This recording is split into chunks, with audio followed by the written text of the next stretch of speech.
Hello. Welcome in, everybody. Welcome in to the Bowenthius hour. It is I, Bowenthius, host. Hello. Welcome in, Killshot. Good job on the first, as always, Oscar. Ooh, welcome in, welcome in. How was it this time? 2 seconds again? 2 seconds again. Still keeping on. I believe your record was 1 second, if I recall correctly.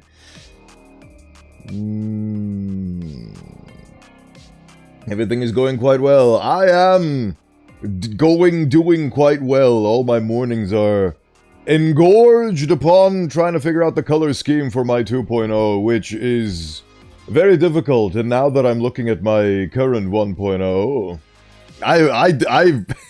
I can see why I struggle with this color scheme on that one as well, because I ended up with something really good, and I don't know how to duplicate that effect in my latest offering.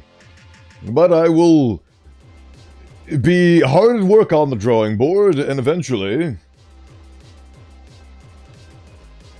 it will be made in the fullness of time.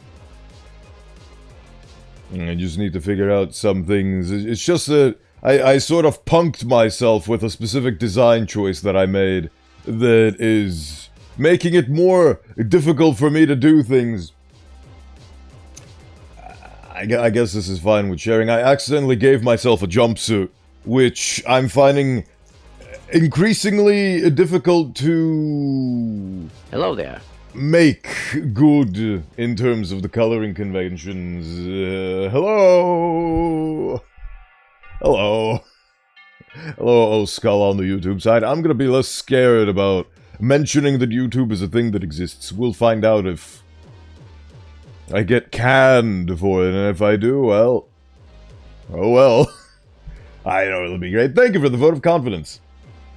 I have progressed so much since the one screen... I feel like I pulled the trigger on showing you a screenshot over on the Ko-Fi side way too quickly, because it is leagues above and beyond what I showed in that screenshot, so...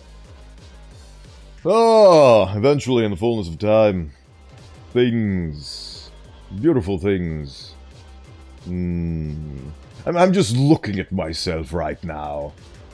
Such beautiful uses of brown.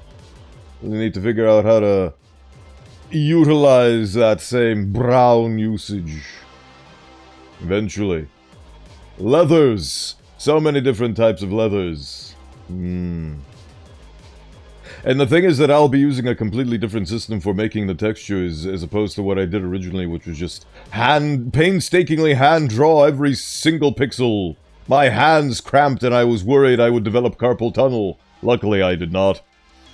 Hydration. The mug, it is here. I've hydrated in your name, YouTubian Skull. Isn't that delightful? But yes. So, I need to figure things out and consider and so on and so forth. It is difficult because my current iteration, it's both streamlining the process of me selecting the proper color scheme, and simultaneously it's making it more difficult because it'll look completely different with a lot of the tiny little nuance and details added in, but I can't see that because I need to add those details. And I told myself that I would do the rigging before the coloring, and I'm already doing like a beta version, like a preliminary version of the coloring, so I'm being all over the place, and just absolute chaos and anarchy consumes my work ethic, which is unfortunate because I have 50 million other projects to tend to, which I have been ignoring in favor of the 2.0.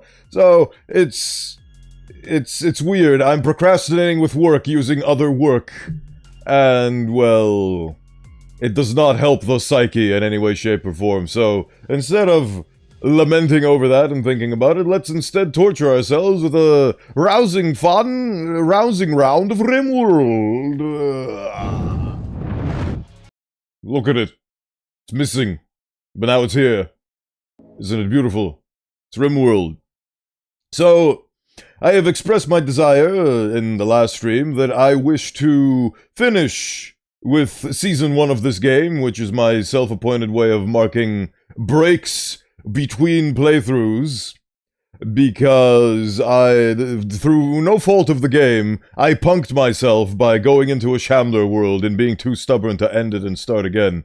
Because I already started again from a previous colony which just bugged out and basically made my pawns through a bug immortal, and they could not be killed even though they were headless. They were just running around like nothing was wrong while they were headless.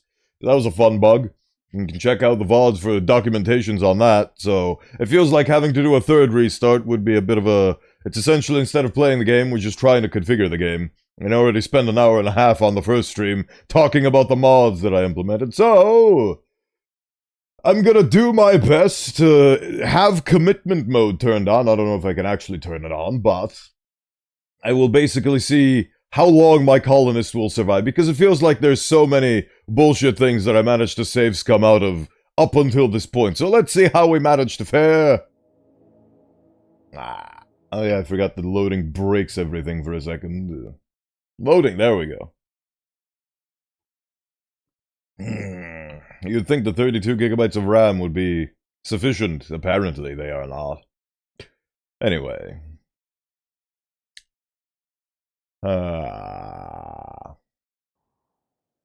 Hubbity hibbity deedly dee. What have we got cooking for me? Ah, yes, instantaneous war and... Oh, yes, I remember now. These guys were here. And they were obnoxious, and they ate all of my food. Oh, yes. It's actually almost guaranteed that I'm going to lose if I do commitment mode, because I've run out of food. The quintessential and most important thing when it comes to making a Rimworld. Also, this ship is way smaller than I remember it being. I guess my imagination exacerbates things in such a way that I do not recognize. Right. So, can I somehow turn on commitment mode for this? Is there do I just have to do an honor system?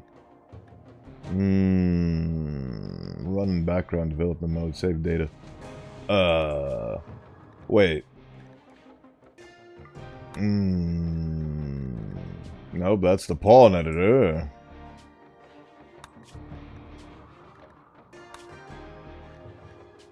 I guess the easiest thing to do is just to honor system it, so here we go. Commitment mode, begin. Okay, so what are the 50 million problems that I left off of last time I played this? Plenty. Right, let's try I'm gonna try my absolute doodly best, but... if we all die and that's the fun part, is that if we all die and perish, I'll have to figure out what to do for the remaining time. I don't know how quickly... Will I be able to finish this playthrough in the span of 4 hours, or will I be able to die instantaneously within 1 hour? And then I have to figure out what to do for the remainder.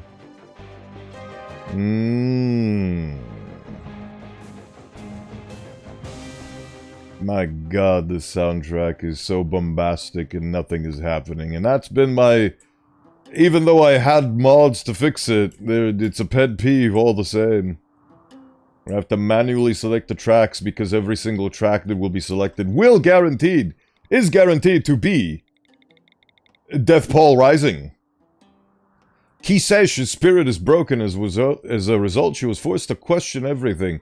Certainty, belief in her profiting army has been reduced to 26%. She's now wandering in shock. This happened because of poor mood. She's malnourished. That's a shame. Well, you know, it's a bigger shame. Galloway's gonna die. You're all gonna die, and then you're gonna be angry with me, and I'm gonna have to kill you, and then you'll turn into zombies, and I'll have to kill you again. And I'll have to burn you. What a terrifying set of circumstances we've brought upon ourselves through entirety a fault of our own. How's Harriet dealing? Ah, Harriet also has malnutrition. How devious. How delightful. We got rot stink exposure. We got all the good stuff. Alright, we've got that smart revolver too. I forgot the smart revolver. Let's see what it's capable of doing. Against the cassowary. Not good, to be honest. Not good at all. Ow. I'm being cassowary to death. It's just another case in point that proves that when all else disappoints, the shotgun will be there. But, drop that immediately, please. Thank you. I don't want you to be equipped with a shotgun when you inevitably betray me. That would be most unkind to me and my people. You must understand. Ah yes, feed a raw cassowary. Excellent. Who's my cook? Spectra, you're my cook. Stop feeding a raw cassowary to a person. Stop doing that. That's stupid. Why do you have to do that? What? Wouldn't, even in an emergency situation, wouldn't it be better to spend a few more minutes to cook the damn thing and then serve it, rather than serving a raw cassowary like an...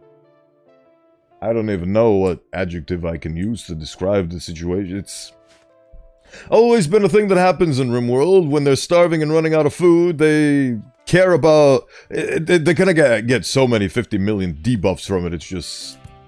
Stupid does not do it enough justice. Look at all of them running to the nutrient paste dispenser like rabid dogs. I wonder if they're starvationing. Oh! Actually, I could resolve my starvation issue almost instantaneously. Because there's this giant walking hunk of meat running around.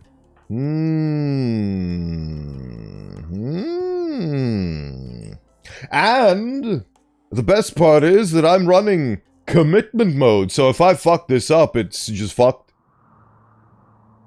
So, to inevitably stop this betrayal before it happens, because I'm that paranoid, you beautiful people. Oh, you went and got eaten by zombies. How delicious. Well, you continue to die to zombies while I try to fix my food situation. Oh, are you still alive? Oh, you're still alive. How delightful. Oh, nutritious. Right. How about we go over here, because this seems like it's more of an open field. And you guys can be my human shields, because you're the only healthy laborers left. Death Paul has begun to resurrect corpses. How delightful. Right. But, nope, don't shoot them. Shoot the not the muffalo, what's it called? Thrumbo. Well, it's run off instantly. Absolute delight. I could go for something smaller, which is safer, but I'm not going to, because I'm insane. Maybe this playthrough will be over in 2 seconds. Come on. Nope. You need to be less terrible at shooting. There we go. There we go. Good. Hopefully it's not both of them. Hopefully it's just one of them. Right. Okay, so well, I guess you're the one that's... I feel like I won't be using human shields, actually. Oh, they're both pissed. Cool. Right, well... Prissy, you sissy, get down here. You are going to do a bit of... Ah, there we go. Alright, Prissy's doing the Prissy thing anyway, so it doesn't matter. Yes, go for them. Yes, I'm doing it. Oh, no.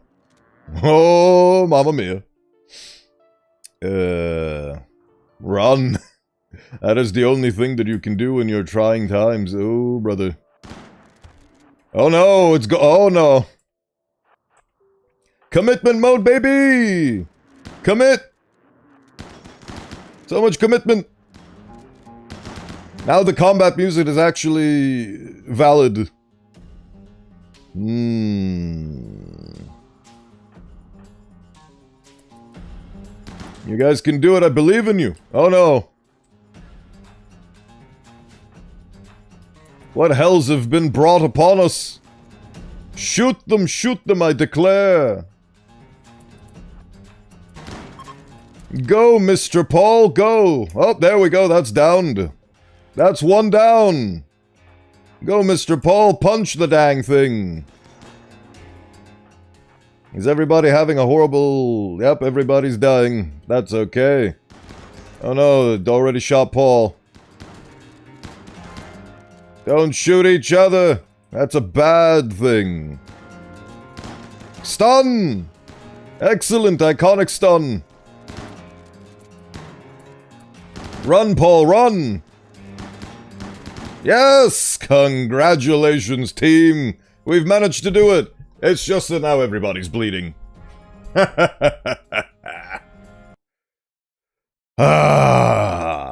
We have defeated the Thrumbos, and now we shall feast heartily for many days if we survive all the horrifying gashes that have currently been inflicted upon our bodies.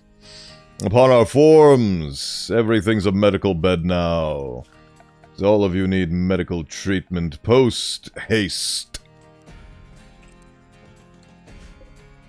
Become medicalified. It's a good thing that my medic has been uninjured. Right, how are you doing? You are fine. You are dying, so go in there. Are you dying? No, you're actually fine. Are you dying? You are dying. Where the hell are you? Oh, it's Paul. It's Paul who's gonna betray me immediately. Where the... Oh, you went to go sacrifice yourself to zombies! How delicious. That one zombie is just cleaning house with all of these fools. So I guess Paul... Instead of going over to heal yourself, go and melee attack the zombie, please. Thank you. Hunt the Thrumbo. Are you dying? Technically, so sure. Go to the general hospital, please, and you heal people. We have succeeded. Kill it. Yes.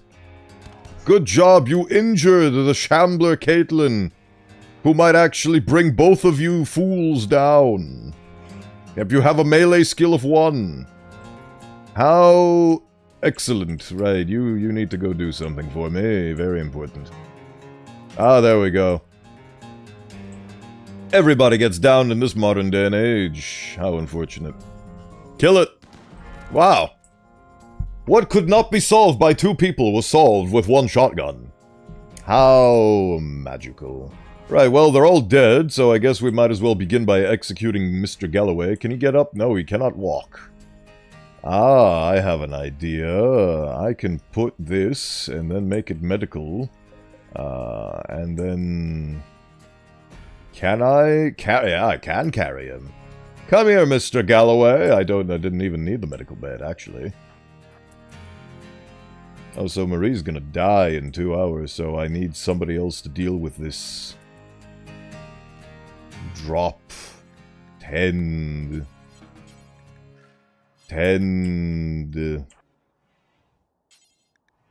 Carry.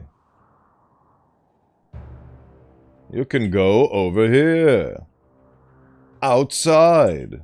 Where it's all nice and delightful, I'm sure. Draw. Where's the drop? There's the drop. You have been dropped. Spectra, my dear, what are you doing? Okay, fair enough. That's a fine job to do. Right, okay. So, what do I do in this scenario? Ah, there's multiple shamblers over there, so don't go pick up that beautiful meal. That meal on wheel in a deal. Makes me feel like a spiel. Ah. I guess I'll just leave them to their own devices and see what that does. We'll see where my choices lead me. This is commitment mode, baby. We are commitmenting. You yourself are bleeding, so please go and rest your weary head.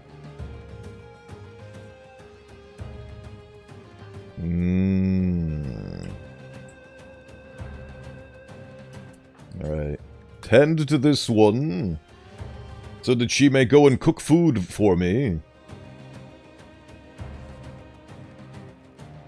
Let us increase the tending speed by increasing the speed at which the game is simulated.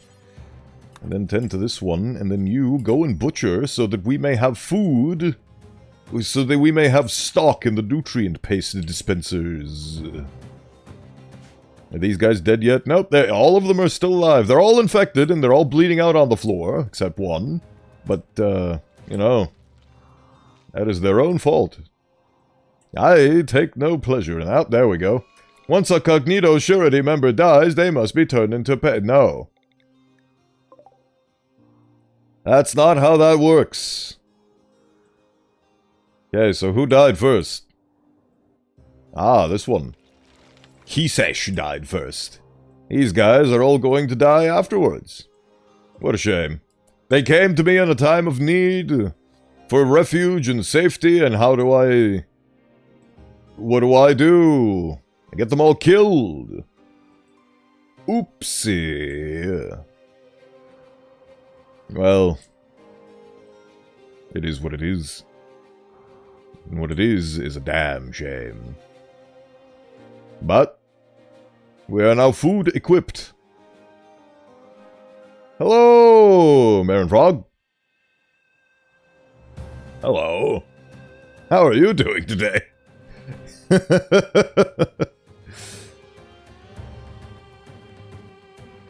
Murder herder.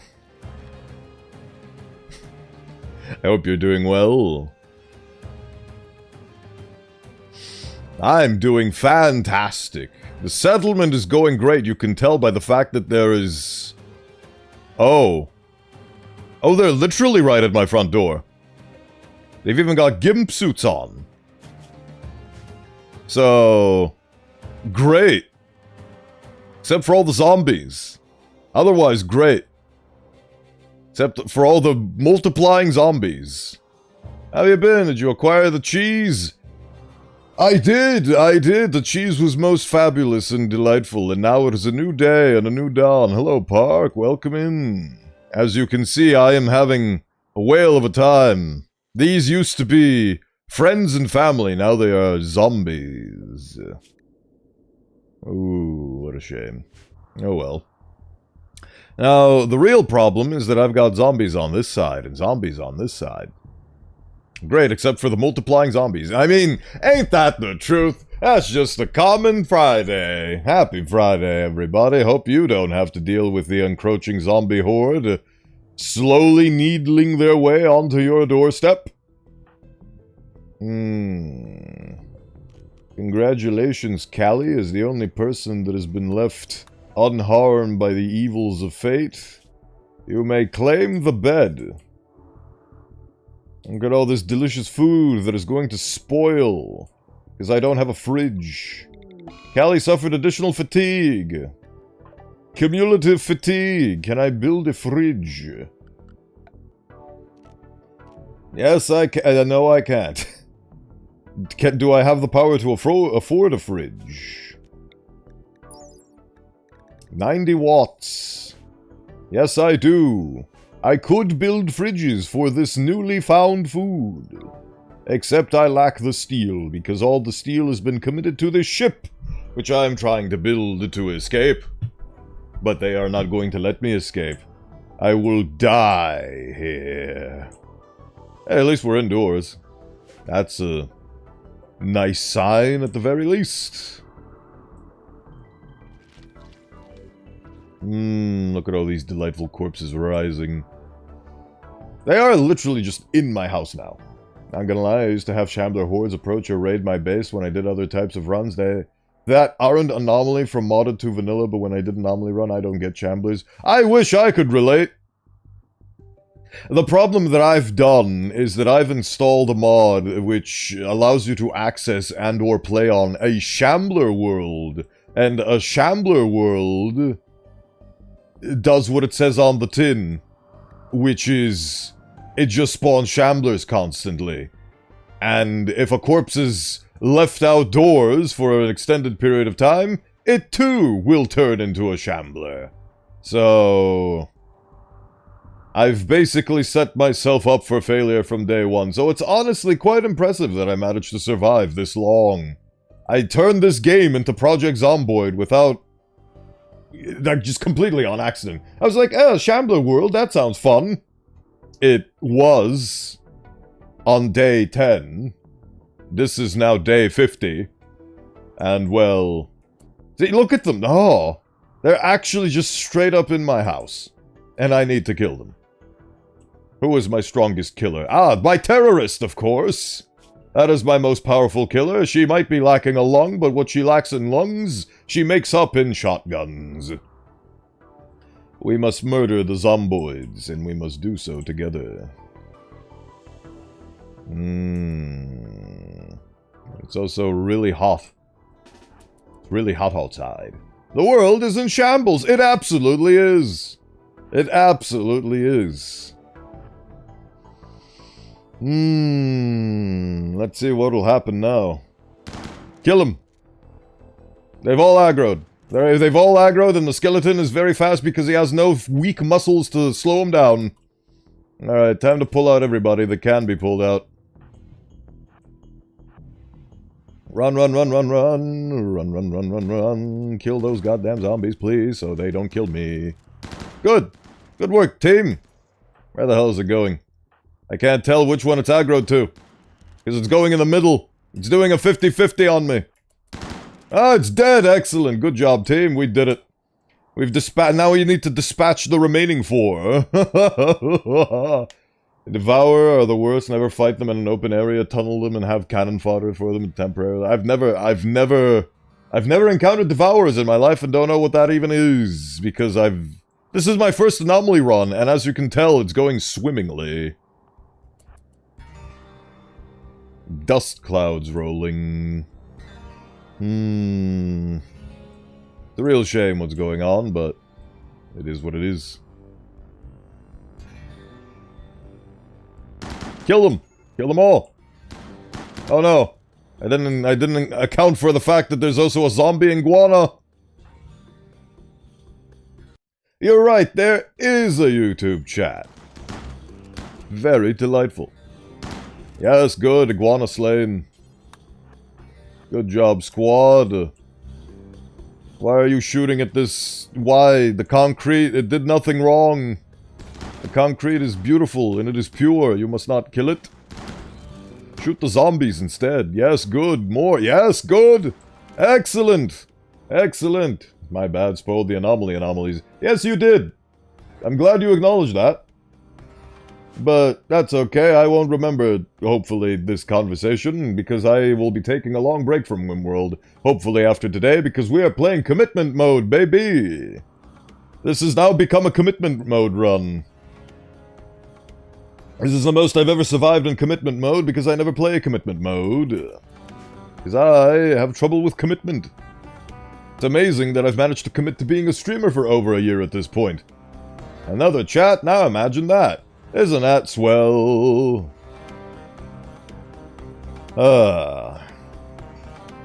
Dust clouds rolling in. So that's why the music is so loud in my eardrums, because I have my own personal volume turned up. Architect. Yes, study the anomalies. It might be the last studying you do. Ooh. Marie's fine, she just needs to regenerate all of the blood she's lost. That's fine. We're all fine. Oh yeah, I dealt with the northern zombies, now I need to deal with the southern zombies. Oh, have you met the Burgermen yet? No? Spoilers if you haven't, I completely made it up to overwrite the previous mention of spoilers. I have never played the game. Ha! Well, if you've never played the game, this is not a great advertisement for it. Commitment mode? I always did commitment mode on my first gameplay of Rimworld. Even today, I keep choosing commitment mode. I cannot, because the urge to save scum is too strong in me. And also, I don't do commitment mode because sometimes bugs happen in this game. There was a bug that it's been fixed, but due to anomaly, the most recent example I can think of, is that if you tried to land on a tile with the shuttle, and they couldn't find a valid piece of terrain to put the shuttle on, they just delete your entire shuttle with everything inside, including all your pawns. They just get erased from reality, and that was just a bug. And if I had commitment mode on, that would have just erased my colonists. And I didn't want that. So I just don't run commitment mode. Because I understand that this is a story generator where all the goods and all the bad— What? Oh, right, she's even— Oh, sorry, game caught me yapping again and is trying to kill my— Yep, there we go. Cool. Cool. Game caught me yapping again. And instantly they are trying to eat my colonists again due to the fact that they caught me yapping. Boy. Isn't that an Odyssey bug? Yes, that's an Odyssey bug that was patched out. But that's the most recent example I can think of why I just do normal mode to be safe. And also, I've never played one of those MMO game thingamadoodle. Oh god, don't stun her. You why? Don't be like that. Okay, good, thank you. Right. And oh wait, no, you're still dying. Yeah. I realize the pawn looks like a female Oompa Loompa. Oh, this one? Oompa Loompa Doopity-dee. Please pass the salt, or we're gonna have a bad time with E. Kill it! Kill it! It's a coward zombie! Oh no, the coward zombie is running at me with very fast pacing. Good. Good, excellent. Right. Oof. Should I just kill that? Yeah, you know what? It's time to put you out of your misery, my guy. I healed all of those. Yep, there we go. Become zombified. There we go. Corpse so nice I killed it twice. Cool. Now all of these corpses are gonna resurrect pretty soon. Because they're outdoors. Yay! Everybody cheer. Never played MMORPGs, know about RuneScape. Oh yeah, I was talking about a tangent and the game interrupted me. There is a thing in Diablo... What are Diablo games? What's the genre of Diablo games? Hold on, I need to see this for myself. Last Epoch. Action RPGs. Hack and slash RPGs. Okay, so action RPGs have a time-honored tradition where essentially you can play a mode for the game where if you die once in the action RPG, you delete your character and start over again. That's basically the original DNA of commitment mode. And I've never played that, and that doesn't feel like fun to me because I like challenges when they're presented to me in an all or nothing. I don't like the concept of World of Warcraft Super Mega Ultra runs where you have one character and if it dies you have to delete it. Don't like that. That feels like you're committing so much time and it just feels like so much stress. In my opinion, of course, I have a very particular way of playing games and that's not one of them. So, I don't do commitment mode, because my principles don't align with the tenets of commitment mode. Diablo was a great game, just repetitive. Well, I mean, you can say that about the whole genre, to be honest. I have played quite a ton of Last Epoch, which is a beautiful offering in the genre, the only time I'll ever play, because it allowed me to play Invoker in single player, which, if you don't know... Invoker in Dota 2 is a character that basically has three elements. Quas, Wex, and Exort, which is fire, water, and wind. If I recall correctly. Wait, hold on. It was... ice. Ice, fire, and wind. And you can combine those and make different spells. And in Last Epoch, the mage class has that. A rune... something. And you could basically combine different runes, and you got about 50 million spells, and it was extremely fun, and it's the most fun I've ever had with action RPGs. Never played WoW, online WoW, but I have played RTS WoW games. Fun to play. Yes, probably.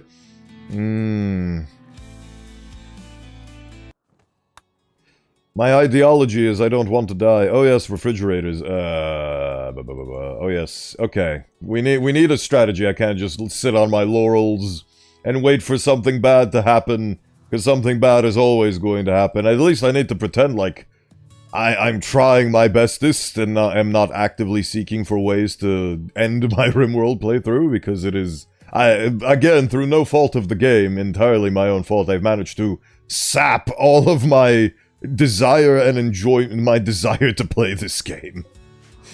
On stream for reason number 1, which is if you go at 3 times speeds, it goes to 20 FPS, which I don't much appreciate, so I have to run the game at 1 time speed, which is not how I play. And number 2, I put myself on a Shambler world. And I made an ideology that hates corpses. Shooting myself in the leg does not do it justice as a metaphor. It's like if I shot myself in both legs and both arms and just kept bleeding. I see building your ship. Are you trying to escape the Shambler fog era? Yes! Yes, I am. I've gotten so desperate. At the beginning of this playthrough, I was like, I have Odyssey. I'm not gonna do an Odyssey run because ships scare me. And now it's gotten so bad with the zombies that I'm trying to build a ship just to fucking run away. Look at this. Shambler times 12. That poor thing had a box cutter. Poor Kisesh Bitark. She had a box cutter. It was... Why is that there? Why is that there? Why is that there? That should not be, that should be with me, that should not be there. Why did you, were you carrying things and you decided to have a mental breakdown? Oh, you know this pack of 12 Shamblers I was just talking about? I need to kill it to reclaim my lost shotgun, but then again, all of these guys have weapons, so maybe it's one shotgun too many. Bah. But yes, desperately trying to escape this place because it is a hole of hell. Bah. And if I don't, well, that's the game over. It's how this story generator was meant to be played. Everything is not meant to be save scummable, so I will respect this game's wishes. And if I manage to die due to my own ineptitude, then that is how this story ends. The story of the researchers that tried to grasp at immortality through their vast quantity of books and knowledge could not survive due to the tentative nature of the planet they crashed on. Because while they were very adept at book smarts, they did not have the practical knowledge and skills to survive this world. Which it seems like a very fitting story, and a fitting end to this story. Not gonna lie, if my weapon starts to degrade from even 0.01%, I would immediately replace it. Because they aren't like clothes, they lose where they lose durability over time. Actually, since you're here, you can answer for me a question that I've never pondered to actually check on my own accord. What happens to weapons when they lose durability? How does durability affect weapons? Riddle me that, Puck. I could just use the wiki and check, but what if instead I play the game and you tell me? Alright, any zombies to worry about? Doesn't seem... Well, outside of the ones that are going to... Oh no, Callie did her job and actually... Oh, nope, yeah, oh, there it goes. And you are outside and extremely slow due to the fact that you are being infected with... Oh, lovely. Oh, Caitlin, you came back just to haunt me. Who's on staff? Staff! Delightful. Staff, please be faster with your tippy toes.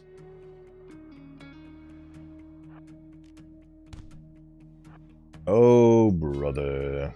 Die.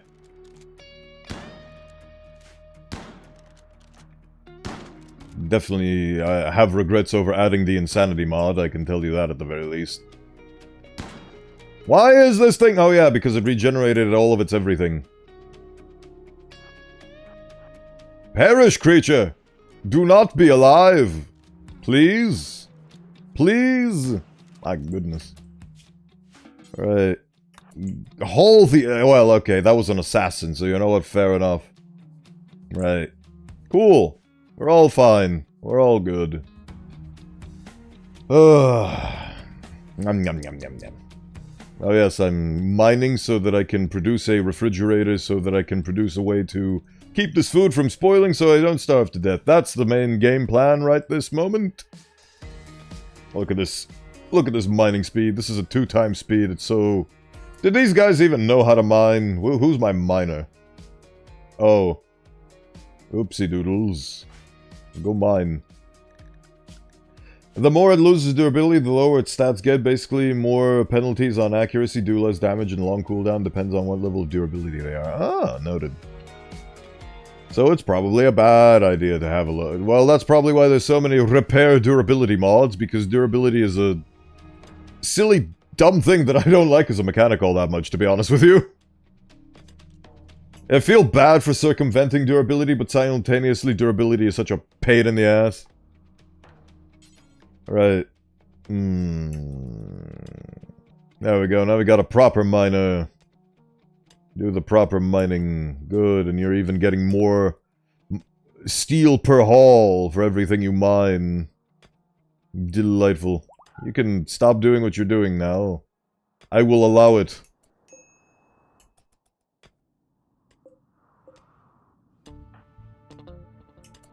Code red, we need a refrigerator stat. Temperature, fridge, corpse fridge, not a corpse fridge, I need a double fridge. I need a multitude of refrigerisms. Give me that large fridge, baby. Put that over there, and make it. Does the large fridge stack more?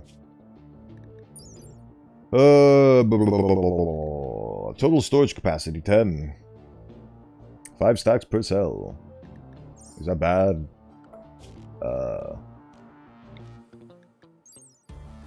Yes. But it's better than all the other offerings, so... Right, now who's my... Oh yeah, my builder is... very much incapacitated.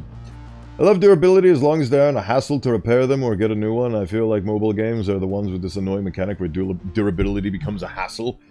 I don't have any good durability repairment mods. The only thing that I know in vanilla Rimworld is that when you have durability as a problem, the solution is to make a new one, which is very obnoxious, especially for armor, which gets increasingly reduced durability the more it takes damage. So an armor can be brand new, and then after a very big gunfight, sure, it keeps your pawns alive, but it turns into scraps of metal.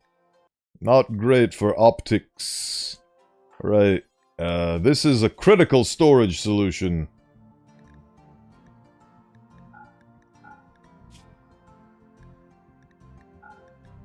What the hell? Meals on wheels? None of that, please. Haul the good stuff. Fine, you will... Horde of... Shambler Assault! I love it! Oh, and they're coming from different directions. My favorite.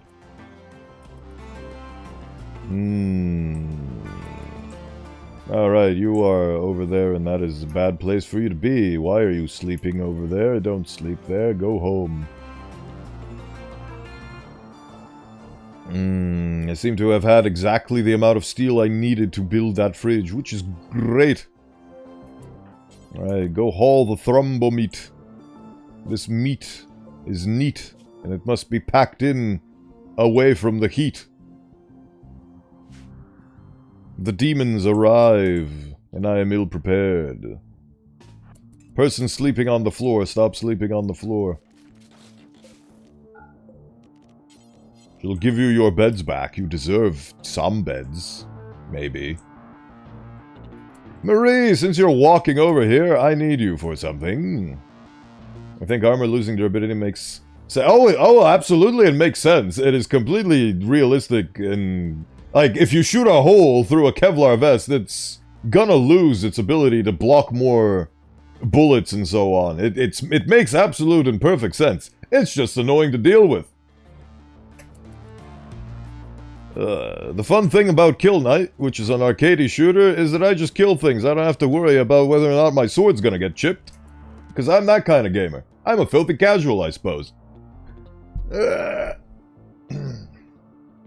It's like Mr. Gaben Newell said, how is that fun? It's realistic, sure, but how is that fun? I play games for fun.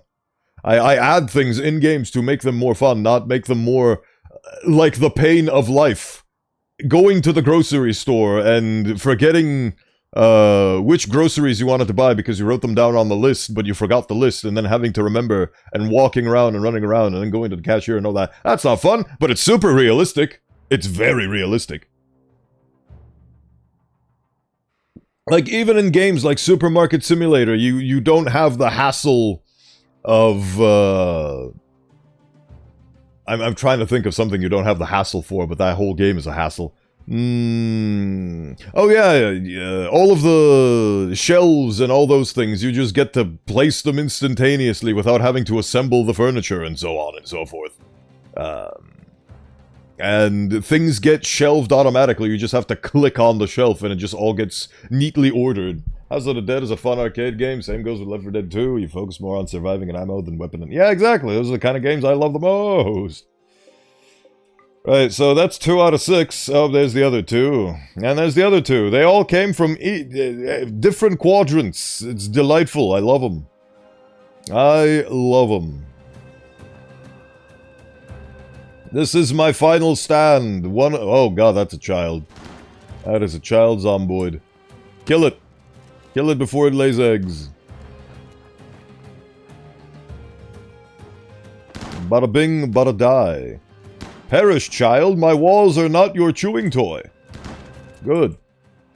Right. Now those guys are smashing my walls. Of course they are. Time to kill them.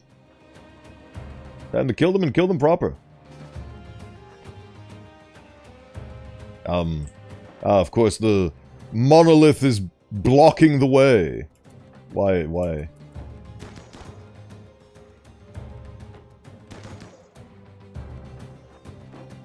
Take the proper path, please. Oh god, that is a fast one. That is a fast doobie.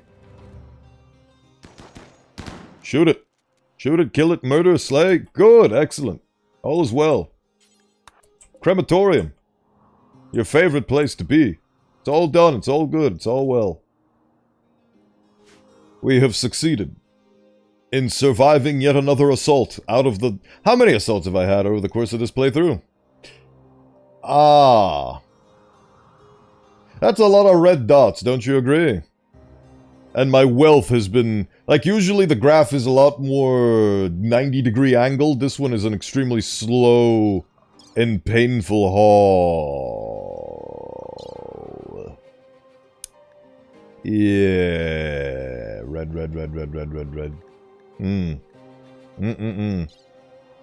Delightful.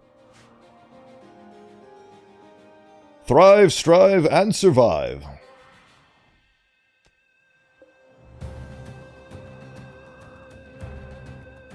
The steel is being produced. Maybe we will actually survive. Maybe I'm not giving myself enough credit. Maybe I can survive commitment mode.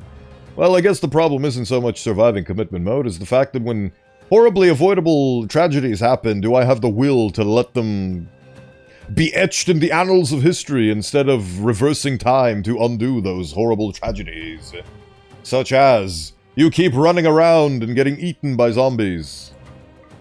That is a tragedy, because of your own ineptitude and stupidity, that I can avoid by reversing time. I realize that ghouls can become overpowered by using implants from biotech and core, because I didn't know you can turn them into servitors with mega claws and bionic legs. I haven't done that because lack of resources.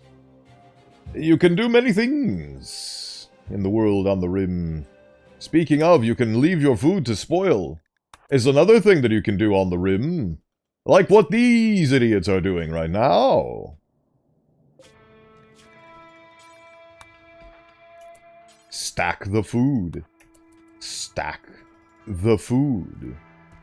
I will scream if you do not stack the food.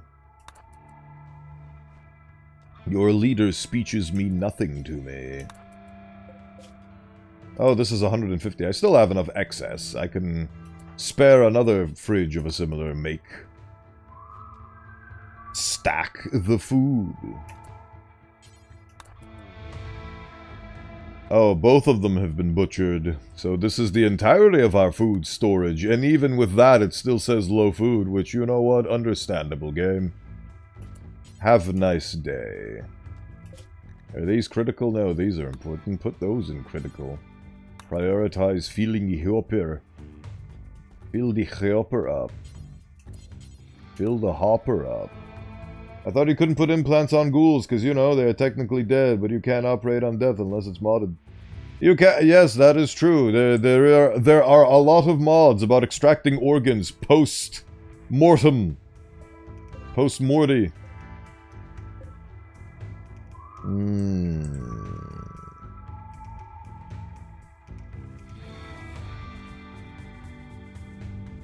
Right.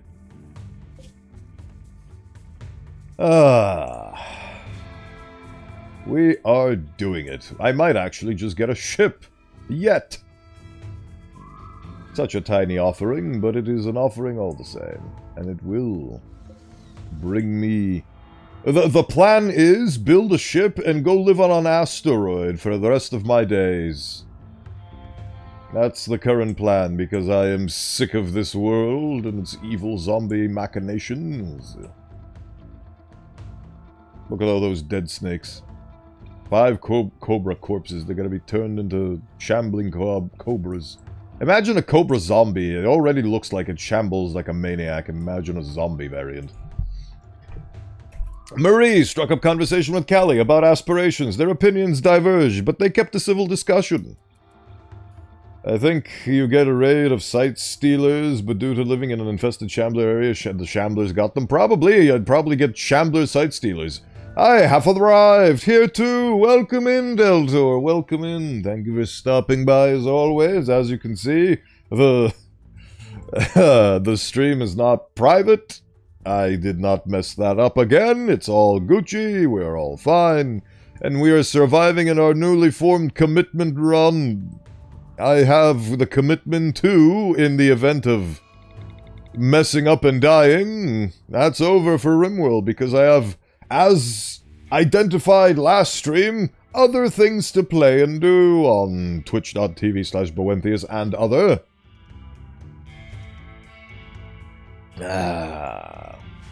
I can accept and admit defeat. The game has beaten me, and I will try again next season whenever that may be. But before that event, I must actually lose, because technically speaking, all my colonists are still alive. Again, not for a lack of trying.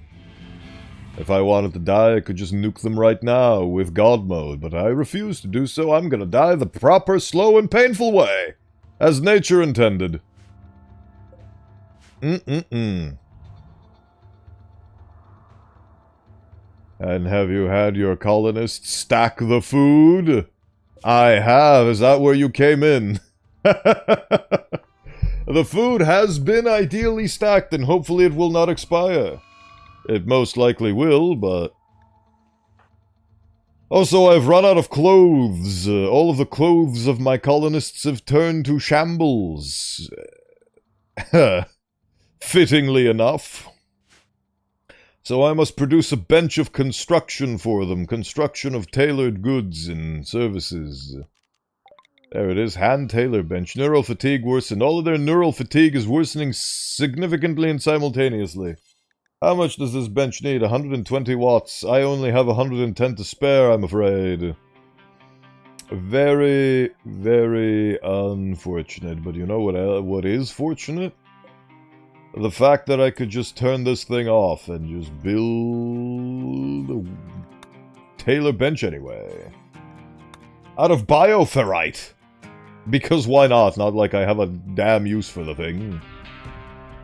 Outlaw. Wow.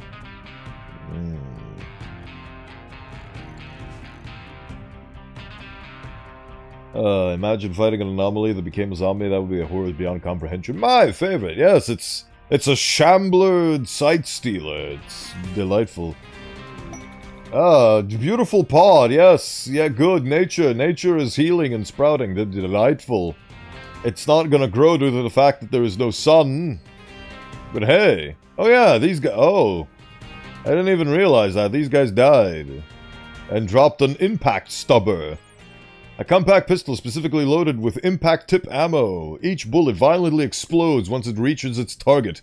Turning unarmored foes and enemy structures alike into mist. Small and portable, ideal as a sidearm.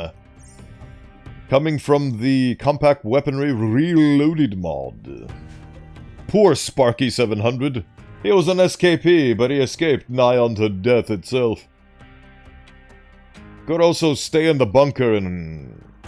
Actually, yeah, that's a good point. Instead of building a ship, I should have just gone in the bunker and sealed myself in and then died of starvation. That would have been a great idea. I could have said, oh, I didn't realize that I had no means of procuring food. Oops. And then died. Speaking of dying, there's a lot of these... Hildegard sounds like a made-up German name by an American. I mean, very well could be. I have no idea what nationality the creator of that mod is. Hildegard could very well be an American attempting to do a different culture. Who knows? Not I, certainly. Not I. Ooh-wee, ooh-ah-ah. Ting-tang, walla-walla bing-bang. Bird meat is rotted away in storage. That is a terrible shame. But it is what it is. Hopefully you'll be eating the stacks faster than they are spoiling. I mean, I guess you could put the blood in the fridge. Could you turn blood into nutrient paste? I don't think so. No. No, you cannot. Blood does not have enough nutrients for one to sustain themselves, I suppose. Did you build the thing? You did not. Build the thing for me, please. Oh yeah, I forgot that so many individuals died that they... Oh, I was gonna say, is that a mechaneural lung? I could install that in somebody. Oh god, what are you doing? Why are you doing what you're doing? Why did I program you to be this dumb? This dense? This immense?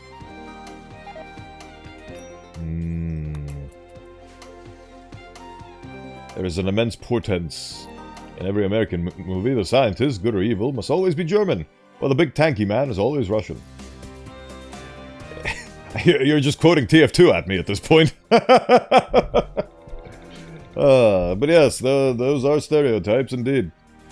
I believe the Russian stereotype comes from the Rocky movies, and the German stereotype comes from the fact that after World War II, Germany's brightest minds got poached by America. They were too smart to be let loose in the beautiful, thriving community known as prison. Instead of serving time for your war crimes, why don't you come work for us? We'll give you a visa and everything. I mean, how could they refuse? That is a plot point in The Boys, where the main company, which centers as the main antagonists of that series, are originally founded by a German scientist who worked on the Manhattan Project. The healing is not as rewarding as the hurting. Yes, indeed, it is true. Dr. Ludwig? Is that an actual quote, or are you just saying Ludwig the streamer playing a medic in TF2? I'm gonna assume you're talking about an actual doctor named Ludwig. Maybe the medic saying the healing is not as rewarding as the hurting is actually a reference to something that I don't know. Or maybe you're just telling me that the medic from TF2's actual name is Ludwig. All plausible explanations.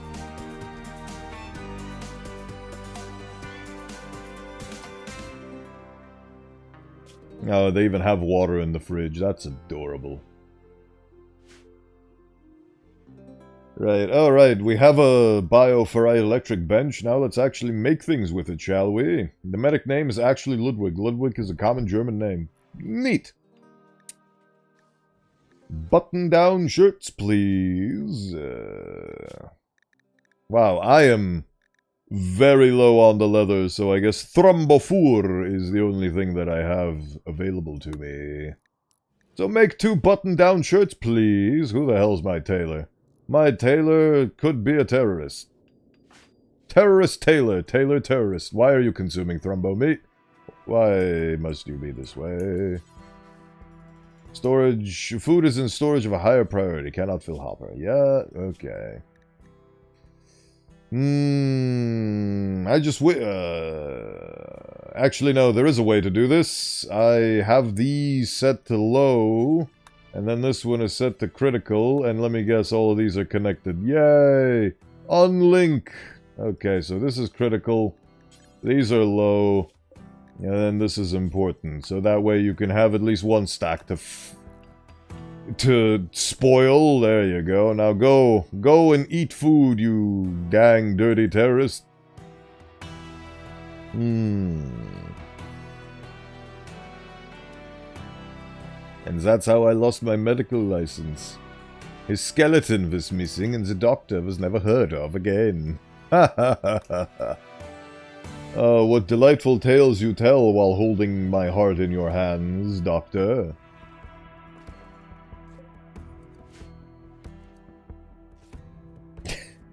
I just love how some people think they can outsmart me. Maybe. Maybe.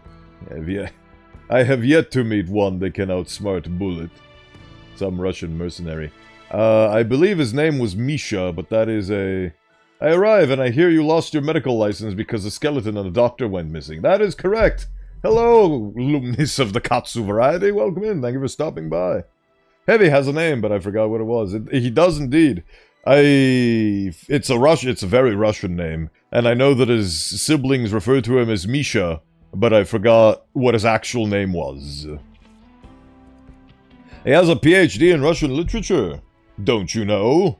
Whether or not that's canon, because that's a fact that comes from Poker Night at the Inventory, which was unofficially... Well, they licensed the likeness of the Heavy to be used in those games. You can't even buy that game on Steam anymore. It's just been blacklisted because the company that made it, Telltale Games, just went up in smoke. And then they came back. But, again, weird circumstances. It's a real shame what happened to Telltale. They made such wonderful games that have spanned the test of time. Namely, The Walking Dead, the first season. What are you doing? You are doing things that I don't like. Stop doing them. Just because you have an awful bionic suit doesn't mean that you are allowed to not wear it. Marie! Delightful Marie, go wear the shirt. Howdy, what game got blacklisted? Poker Night at the Inventory, 1 and 2, if I recall correctly. Let me fact check myself. Poker Night at the... Yep, it doesn't show up if you search it on Steam. And if I look at it in my inventory and go to the store page... at the request of the publisher, Poker Night 2 is unlisted on the Steam store and will not appear in the search. Yep. Poker Night 2 and Poker Night at the Inventory. Oh yeah, Misha, I remember now. So Heavy does have a PhD, but we don't know in what. It was in Russian literature. Oh. Well... I mean, I cannot fact-check this to the degree... Imagine having a PhD in dueling. You've made a thesis about... Sun Tzu said that, and I'd say he knows a little bit more about fighting than you do, pal, because he invented it. And his book was his PhD. And then he perfected it so that no living man could best him in the Ring of Honor. You can tell that I've been rewatching the Meet The series because people have been milking that series for reaction content. Look at me, I am a Zoomer and I was born after TF2's popularity died out and I've never seen the Meet The Team. Oh wow, this was so incredibly well done and such a fleshed out universe with such well-made personalities and characters. I wonder why they never made anything with it. Because it's Valve. They make things just to show that they can, and then when people ask for more, they say, nah, we are making hardware now. It's like they basically get you invested with the amount of incredible quality that they can produce, and then they fuck off because they're basically Autism, the company. Pretty sure Heavy knows a lot of math and is able to calculate how much money his gun costs to fire. See, the thing about that is the Eastern European and Russian schools are very... How shall I put this? The bar is very high there, so they expect you to be able to calculate how much money it costs to fire a gun for 12 seconds. Just off the top of your head, because if you don't do that, you're a dum-dum and you're a shame to your country. So, honestly, I don't think he has a PhD in math. I just think that he just has that level of math knowledge because the bar and threshold for countries like Russia is very, very high. From what I know. I mean, in the new comic, they made lots of retcons. One of them is a PhD on literature because they released all the comics in the... to fit the last comic retcons and changes. They did retcon a lot of things. Like, the funniest retcon that I can recall from the top of my head is the fact that they... the blue team... What the hell happened here? Wow. There's just riot revolvers all over the place, aren't there? Oh, right, I remember this part. That was funny. Anyway. Is the fact that blue team and red team do not... Like, they're not separate, it's just all red team. And their name is Team Fortress. And the previous teams, I don't remember what they... Like, A, B, C, D, E, F. So... Like, the sixth team is Team Fortress. And then all the other were, like, Team Alphabet, something like that. Maybe it was actually military numerals or something like that. Don't even... military letterings. Anyway, my point is that the retcon was the... Don't you math me! Get away with that shit! Get away with that shit. I will accept, whenever I call myself stupid and you correct me on that with a joke, but I will not accept math in this household, good sir. Also, it's 11. No, it's not. No, it's not. It's not 11. It's 24. Stop making me do math on stream. I'm gonna get rid of your VIP. Both East Europe and all of Asia have a minimum requirement where you gotta go no calculus middle school. Yes, they are on par with Asian education, which is also very high bar. So, I just think he has math skills for days just because that is the requirement of the educational system in those regions. Losing VIP because of math is quite a bragging, right? Well, if he wants to go down that path, he can do so.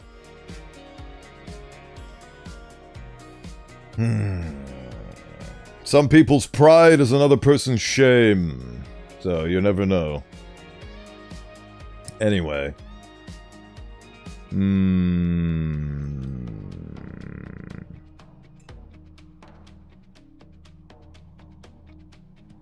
Oh god, you went outside again, didn't you?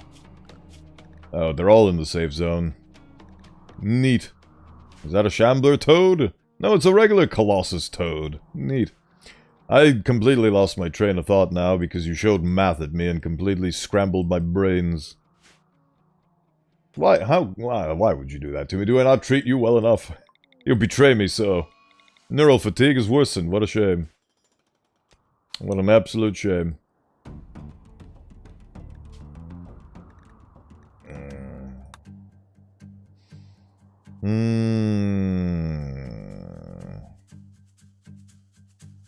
Heavy weapons guy. Lorette Cons. The Lou. Heavy knows math so well he can count money without looking just by feeling the money. He knows which are 10, 5, 20, 50, and $100 bills. Oh yeah, that is... it didn't explicitly like, wow, the Heavy is so smart he can do that. It basically just happened and some people picked up on that.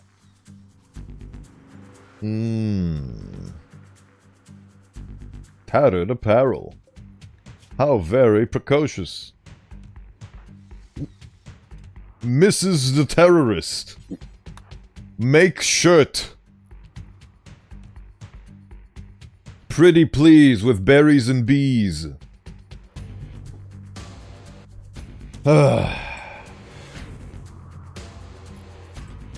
Construct for me my escape vessel.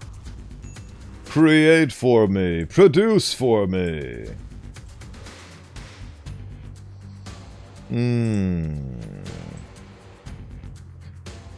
It's really a testament to how much and how deep the Stockholm Syndrome runs. Because even though it's been, at this point, decades, literal decades, since the release of Half-Life 2, I still have hope that they will release a third.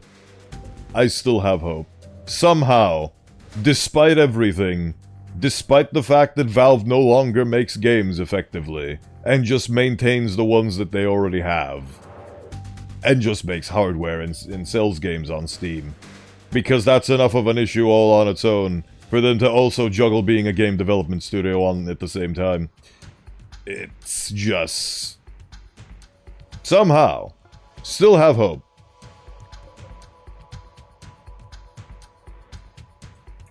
So, where did the button-down shirt go? Did you eat it? What happened to the button-down shirt?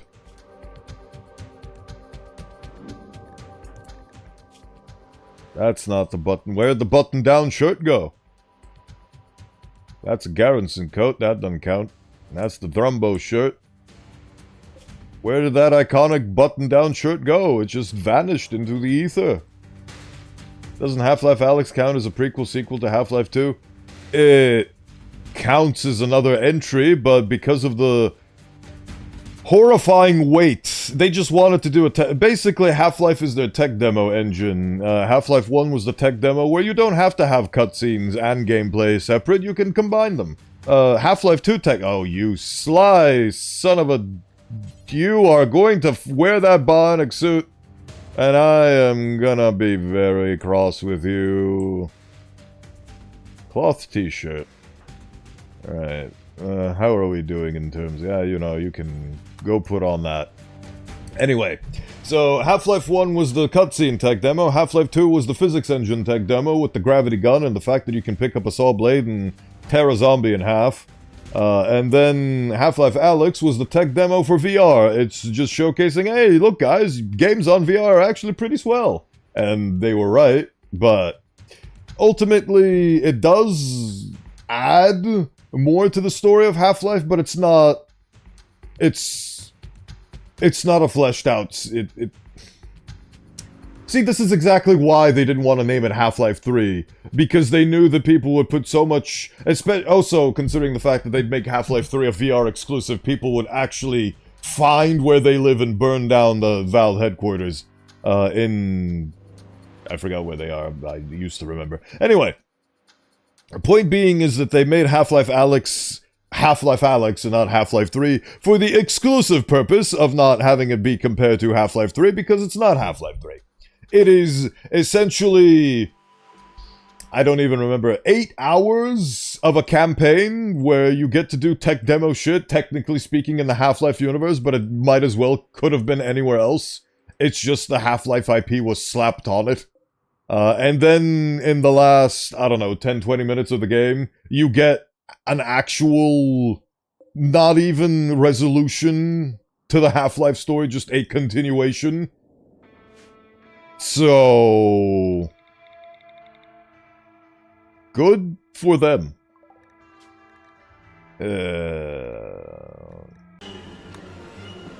That is a very fun song in peaceful times. Corpse Attack in peace.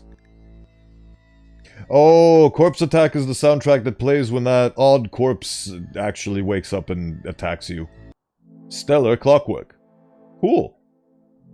Anyway, hope dangles on a string. It is dangling on a thread of hair, which is slowly increasing in length and size due to the absolute overwhelming strain that is being put... it is being put through. So, Half-Life Alyx counts as a prequel to Half-Life 2, and as such it is not a continuation. It is merely a tangent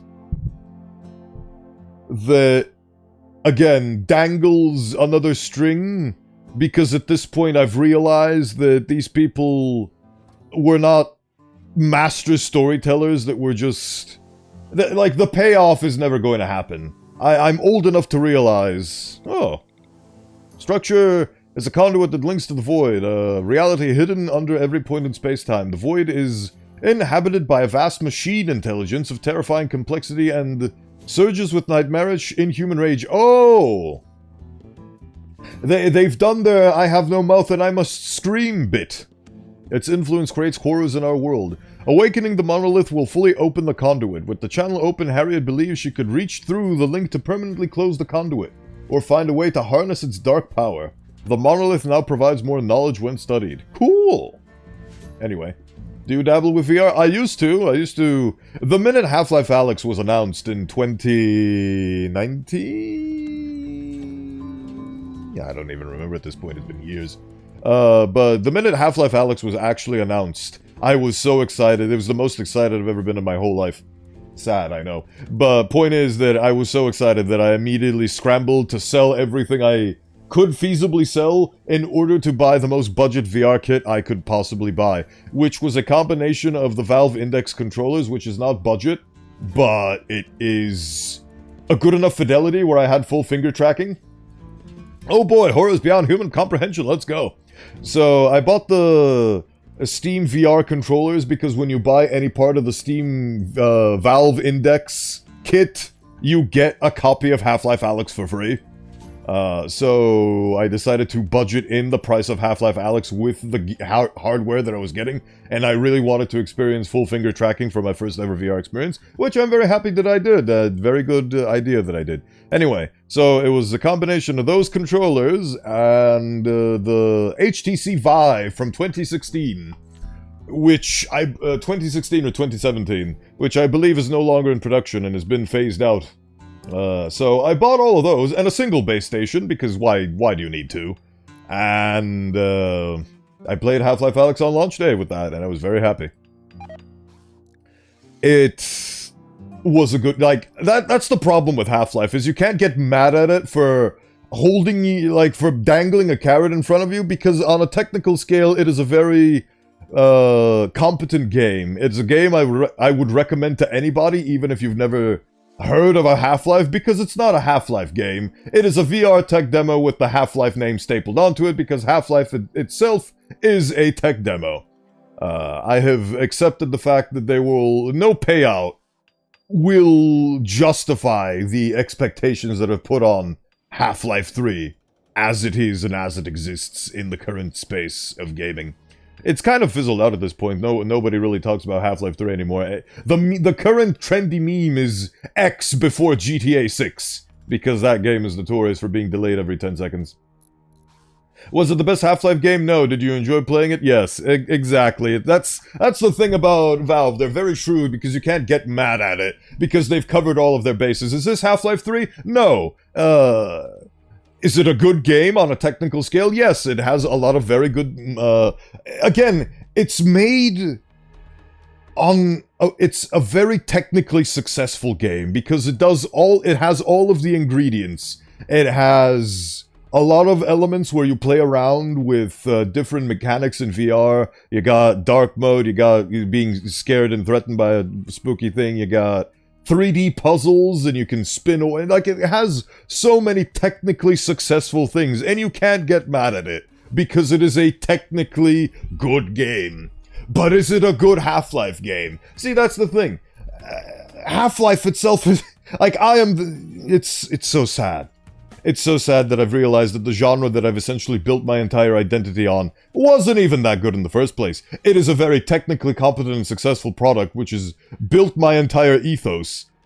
But I've never cried in Half-Life. I've never had such an emotional pull to the story like I've had in Undertale. Which I like, because Undertale has so much soul, and I don't think Half-Life has as much soul, for example. Like, is Half-Life a good game and a technically competent game that shaped the industry and is one of the most important cornerstones of gaming? Yes. Was it a good game?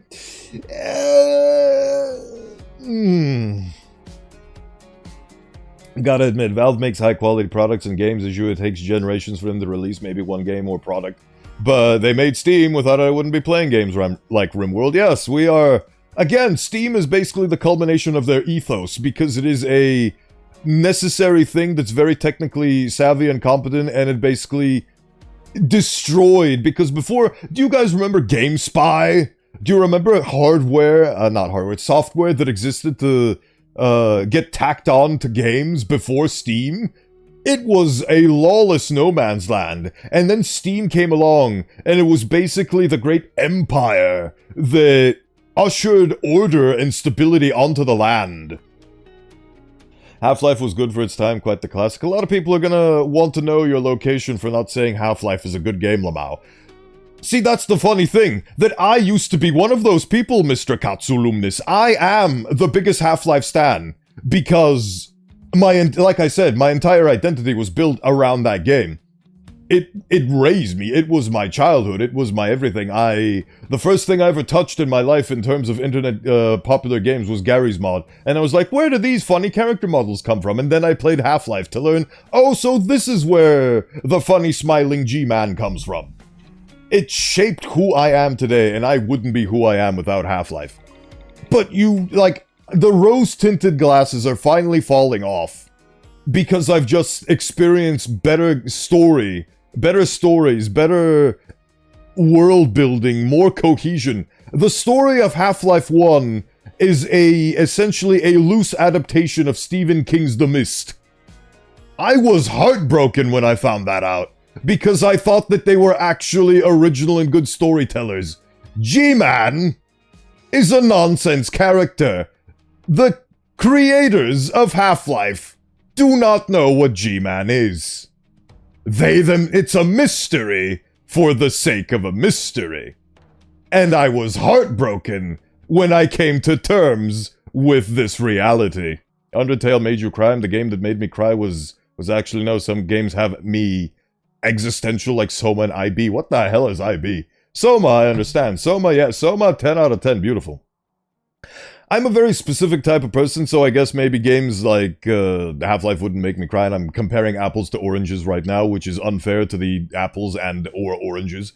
But ultimately, it's a very near and dear topic to my heart, and I'm just... G-Man put themselves into the game. Absolutely. Did you just... Why? Oh, right, okay, fair enough. I've been yapping about Half-Life for so long, I haven't been paying... I think I've gone in a trance, and I haven't paid attention to Rimworld for the past 20 minutes. It's just running in the background, they're doing things. They're getting high off of Go Juice. If you become a Go Juice addict, that's on you, that's not on me. I'm playing just like real-life God, where I'm not really paying attention. If you want to smash your head against the brick wall, go fucking ahead. I made the brick wall and I made your head. Combine the two. Go crazy. Anyway. Again, Half-Life 2 and Half-Life 1 and Half-Life Alyx, they are all beautiful, technically competent... words cannot even describe it. Quintessential additions to the gaming pantheon that have shaped gaming to be what it is today. Without Valve, gaming would not be what it is.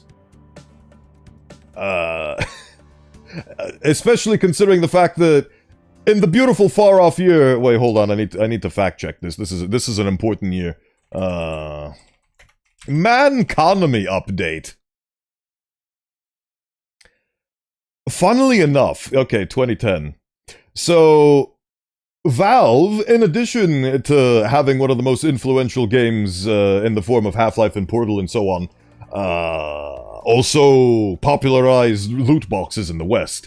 Because before Valve, loot boxes were just a distant offshoot of card packs and basic gacha systems in Asia. And they weren't really implemented in the games, or at the very least, they were implemented in Asia at that point, but they weren't super successful or super popular. And then Valve came out with the Manconomy update for TF2, which added loot boxes. And that was the first iteration of loot boxes in the West. And then the rest is history. So, the same people that made Half-Life brought you microtransactions. The same people that made Half-Life brought you battle passes. Huh. Those things grew really quickly. That's fun. Like, the compendium for Dota 2, because they were making such incredible prize pools. Like, it was all for a good cause. They basically made incentives for people to put more money into the Dota 2 international prize pools, and they made the most money in all of esports for competitive players. Like, they made bank. People that have won the international have been set for the rest of their lives because of the crowdfunding structure of Compendium. And then battle passes became a thing because of that. I'm not too sure on the history of battle passes, but I'm fairly certain. Like, again, feel free, if you know more about this, correct me if I'm wrong, but I firmly believe that Valve also popularized battle passes in addition to loot boxes. Do you remember the horse DLC? People say Bethesda are the ones who brought microtransactions with their horse armor. It's just like the Clippy movement that people are trying to do. Remember Clippy? Clippy didn't gather your information to sell it to third parties. Clippy doesn't even work, functions perfectly fine without internet. I've hydrated in your name, Killshot, thank you. IB, you haven't played IB, the old classic RPG horror game that about a little girl stuck in a world of living art, paint, and drawings? The more you describe it, the less I know about... IB is an RPG Maker game. It's one of the big classics like Yumeniki and Undertale, also Omori if it wasn't delayed. Oh. Yep, never heard of it. Sorry.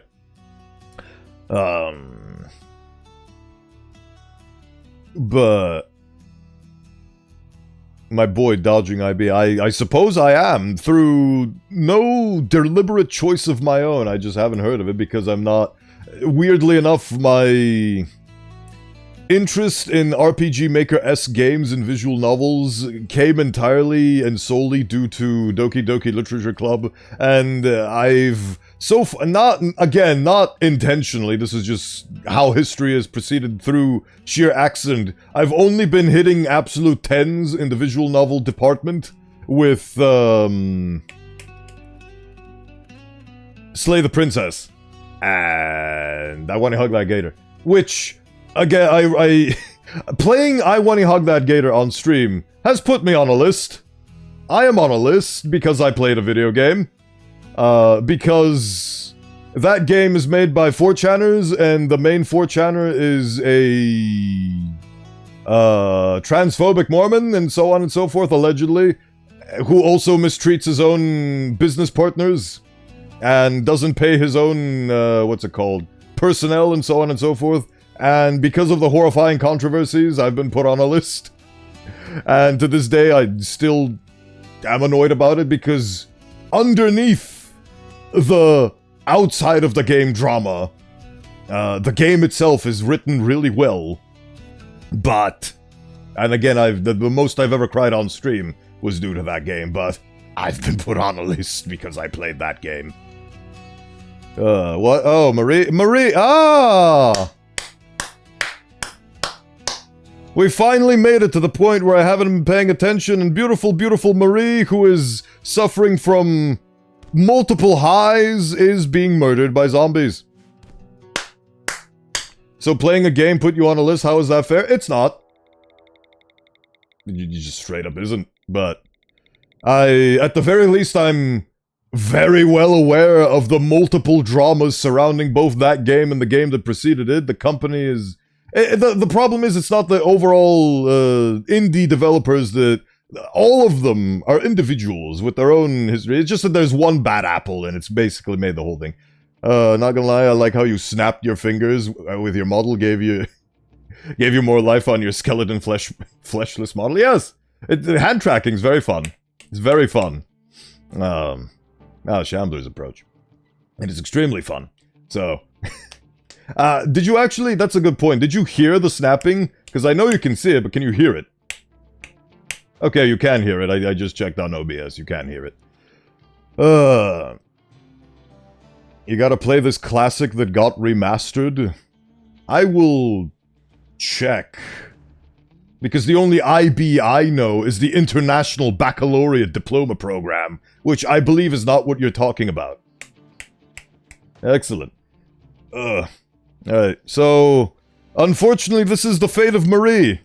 She became a... what's it called? A druggie, and went to go get killed by zombies. Like, look at where she is. Look at where the base is. Look at where she is. Is this my fault? Yes, because I didn't maintain their sanity. Oh well! You win, Rimworld. I don't know what you want from me. I got beaten by this isn't even a game. This is a story generator. I got beaten by the story generator, everybody. Look at the story generator eating my Marie. What a beautiful story. She got high and wandered into the forest, never to return. Several days later, they see her shambling about. Oh no, she might actually survive because she's high on go juice. She's gonna die in 2 hours and she doesn't... She's currently hopping on one leg. She is hot-footing it high on go juice and running. You know what? This is a great story. She is absolutely insane. And she is still surviving. I can hear the snapping. A nice snapping sound reminds me of those leather jacket gangs with... that snap their fingers before they pull out their switchblade or switch comb. Ayy. Hold on. Wrong hand. Ayy, we got a gun and we're gonna kill ye. I don't have a switchblade, so this will have to do. Ayy. Right. Gun. Other gun. No gun. Cool. What I wanted. She is currently hot-footing it. Like, even if I do save her, she is gonna die to Necroa. So, firing squad! Oh, Harriet is finally gonna get rid of her own daughter. Reminds me of the Greasers.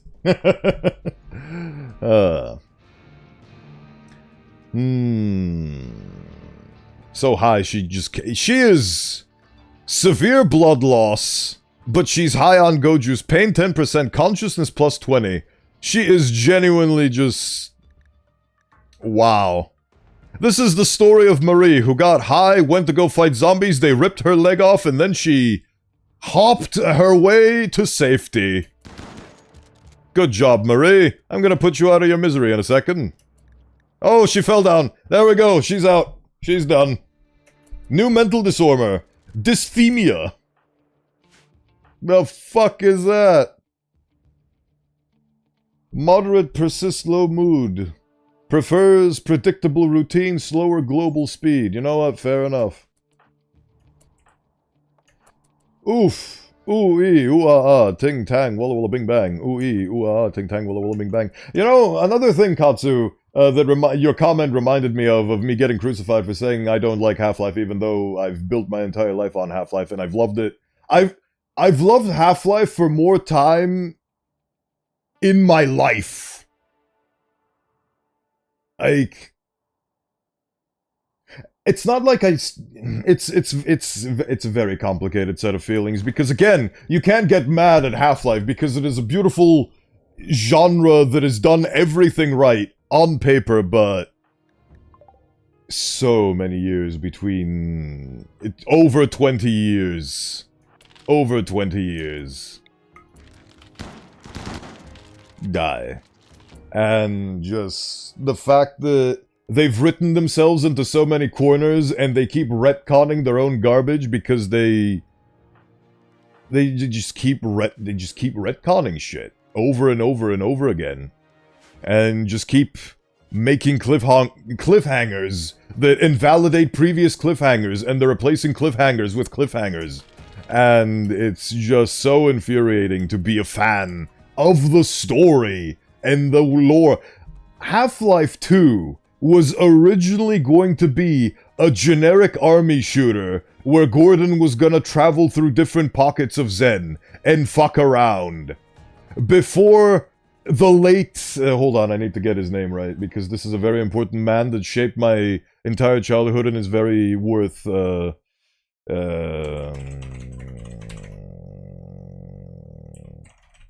I need to get this man's name right. Oof. What was his name? What was his name?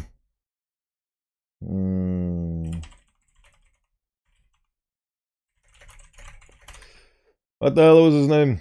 Ah, Viktor Antonov. That guy. That man.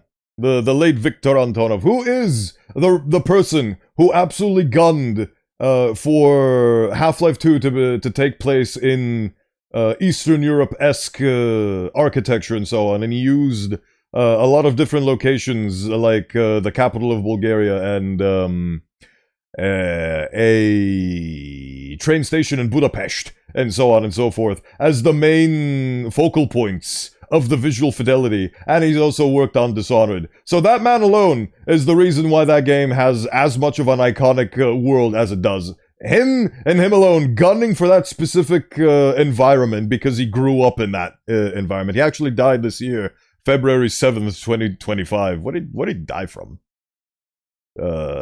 He was a visionary and brilliant and original, and now he's no longer with us, which is very sad. Doesn't say how he died, but that's fine. Just like your feelings with Half-Life's many aspects of life are not black and white. I was doing a tangent about Half-Life again, but the reason why I was saying this is because it reminds me of a comment somebody made to me about how I didn't like Part 4 of JoJo, and they asked me if I'm stupid for having an opinion on a piece of media. That's the day I learned that people take their loves of certain pieces of media way too personally. Like, somebody else not liking what you like is not an indictment on you as a person.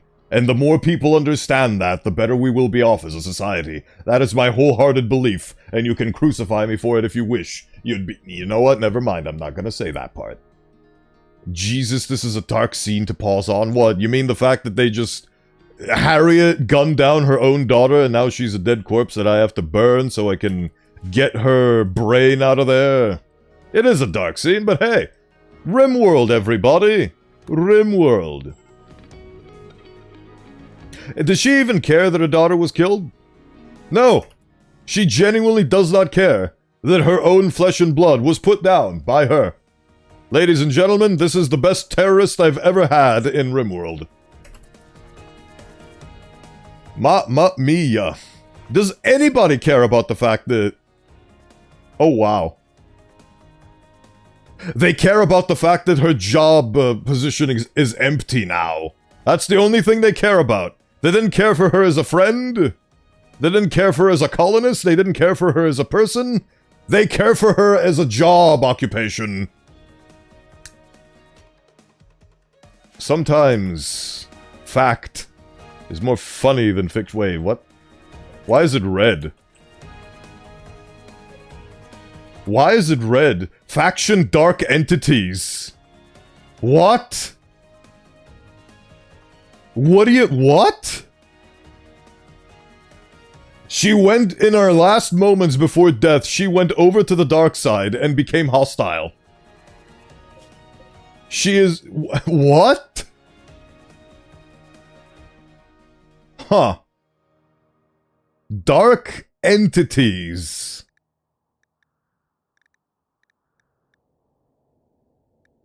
Alright. That is actually hilarious and sad.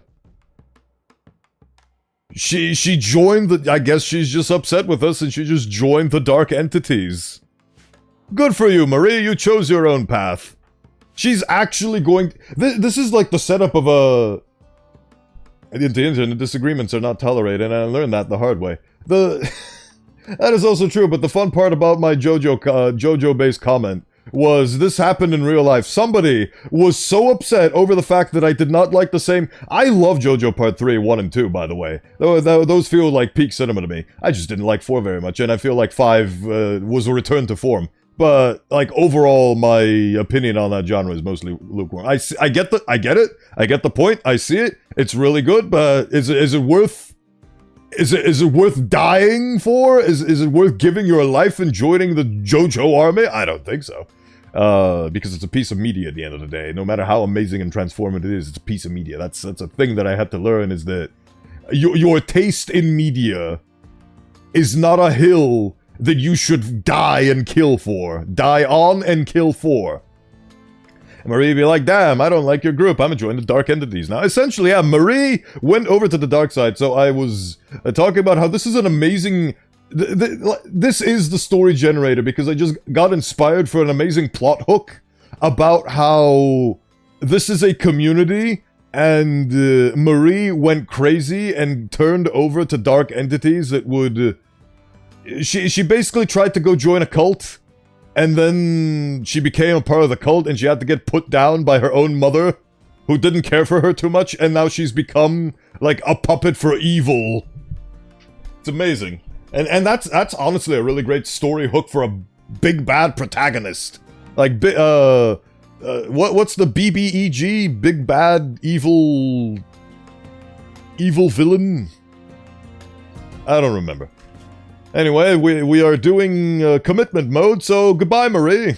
Your story has concluded. You are now an elf on the shelf. Dark entities, my ass. Right. I am actually really tempted and curious to see what happens when you install that into another person. Oh god! Speaking of the cult, BBEG, oh, big bad evil guy, thank you. That's the word, big bad evil guy, thank you. People have been fighting because of media for generations. They have. And I'm glad that I myself personally have made peace with the fact that it's not a fight worth dying. Like, you can have taste, you can have opinions. It does not... Other people's opinions differing from yours does not devalue your own. And you are not less of a person for not having the thing you like not be universally loved.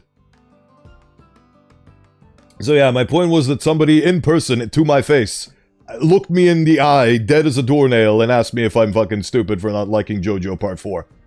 Like an actual person, not an internet troll hiding behind the safety of their own home, or an internet cafe connected to the internet. An actual person. In physical space. And that's what I learned. Some people just get invested too much into certain things. And that's okay. For them. Cultist hate chanters have arrived. They intend to perform a hate chant ritual to force psychic rage into your colonists and drive them mad. The chant will grow louder and louder until the cultists are stopped. You remember that plot hook I mentioned about Marie joining a cult? Well, here they are. They're upset that we gunned down their member, and now they're here to destroy us. Unless they get eaten by zombies. Okay, protein. Right, I am very curious about how this is gonna shake down. Are these guys coming back to life? Yes, they are. How adorable. I am very curious to see how this transpires. I have a few opinions that I imagine could make certain people upset. They very well could, but, you know, it's important to pick your battles, I suppose. I almost became a guy who wouldn't handle disagreements until I had certain life experiences that helped me be more open and accept that not everyone agrees on things as long as they aren't messed up. Yes, it is an important life learning lesson to understand that not everybody shares the same opinions, and that's okay. That's what makes us all unique. In person, damn, I thought it was on the... Yeah, see, that's a fair assumption to make. That it was on the internet, but no, it was in person. Those memes of slightly human disagreements exist, war starts. Yeah, it is very much on point.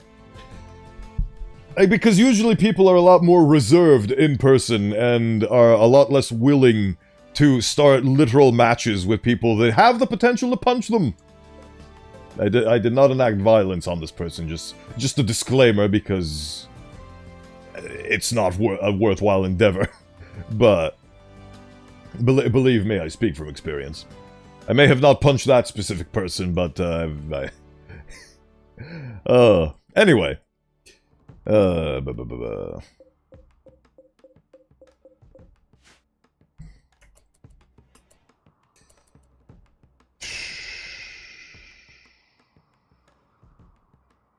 I am lost. I had so much passion. Now I don't feel like it.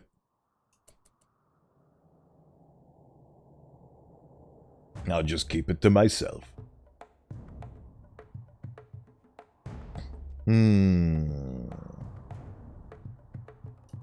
Don't freeze up. I might. What? You don't like like thing A and instead like thing B? Such heresy, average human discipline. Me and my friends have a debate day. We're on Discord. We share opinions and act like a courtroom. Objection! Oh no, dark entities have gotten the bone. They sure have. They sure have. What is going on with said dark entities? You know what? That's fine. History, messages, cultist hate chanters. Yeah, those guys. Are they... Oh, no, here they come. Is this all of them? I guess this is all of them. Look at how adorable they are. Are they just gonna... What are they? Yep, they are just chanting. Is everybody going cuckoo? No. Oh, hate chant whispers. I hear their whispers. No matter where I am, saying wrong things to me over and over and over again. Oh. See, this is what happens when you kill a cultist initiate. The cult comes for you, and now we must deal with them. You must deal with them. Go, my children.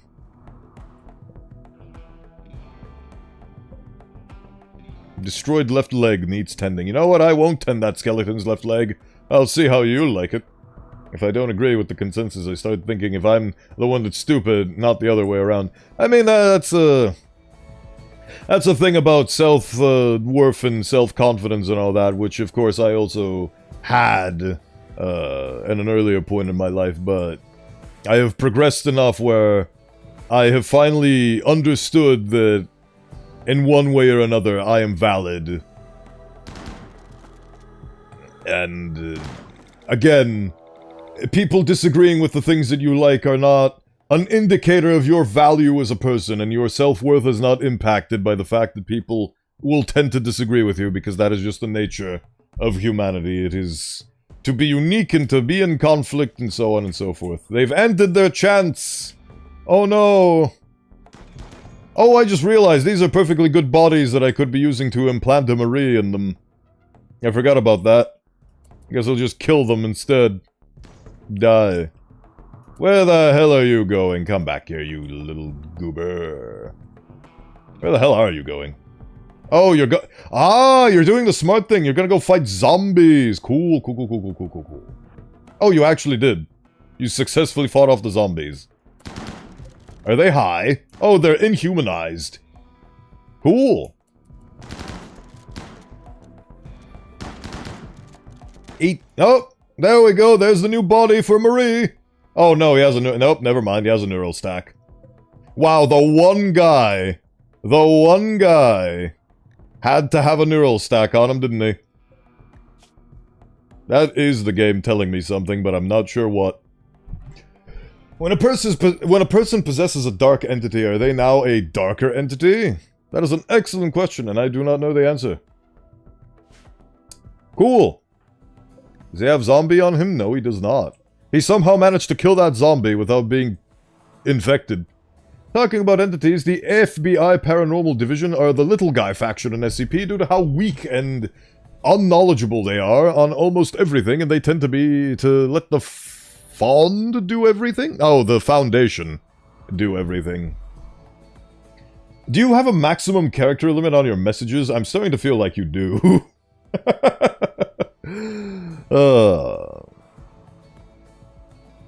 Alright, well, I've dealt with the cultists. And then I'll deal with the cultists again when they rise as monsters. Yes, please. Oh, they got back up. Did they heal? I guess they healed. Cool, I'll just have to kill them again.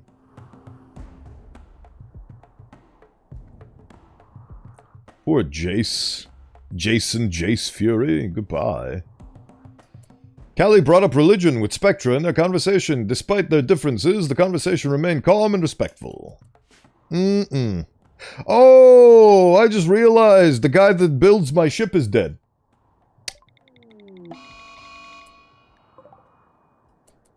Ah. So my ship strategy is failing because I no longer have a builder. How delicious. I'll be heading out. You guys have fun. Until next time, I hope the weekend treats you well. Goodbye, Oskull. Thank you for stopping by. Take care and farewell. And have a lovely weekend.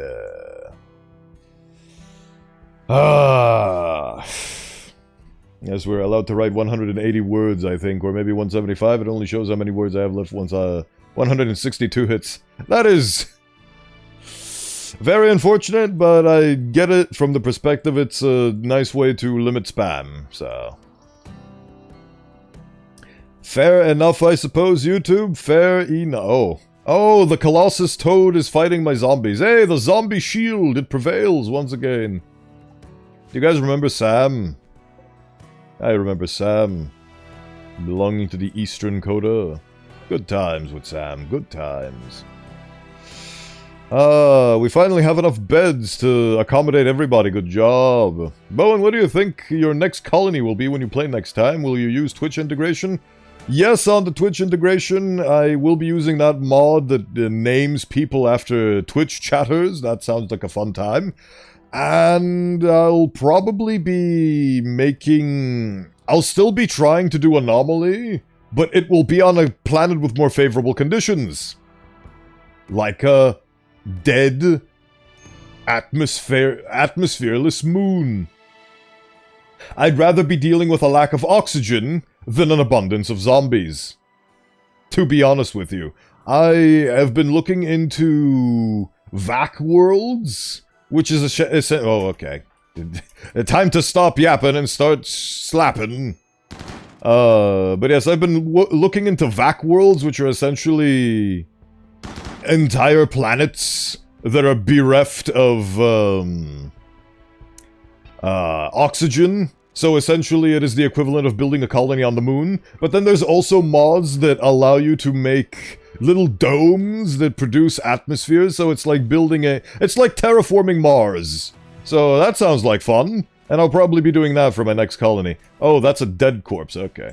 Turning chat into characters would be quite interesting. Yes, I believe so. It's a fun way to increase just the interaction between the stream and the chatters. For literally nothing, because it's a free mod. Was this an anomaly run, and if so, what happened to the beginning ghoul? This was an anomaly run, and the beginning ghoul I could not feed, because it needed flesh, and I could not procure the flesh, and I had to put it down. That's what happened to the beginning ghoul. A very sad state of affairs, but I ultimately had to... The ghoul was very powerful. The ghoul saved me in many a pinches in the early game. This is still the early game, by the way, I just haven't progressed very much. I just, couldn't sustain the ghoul, and I was afraid that it was going to attack me, so I struck first. Like the paranoid freak that I am. I had to put it down.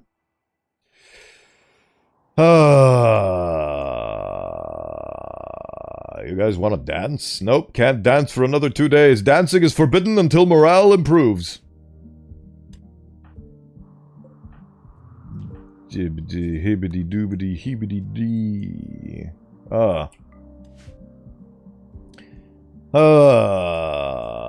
So yes. Doing an anomaly run, but on a Vaxstone planet instead. Vaxstone? Is that what it's... I think it's what it's called, Vaxstone. I have bad luck with Rimworld Twitch integration. I keep dying horribly in worlds. We'll see how well you fare on the Bowenthius channel. This is my favorite song from this producer. Pepsin, I believe. Love this song.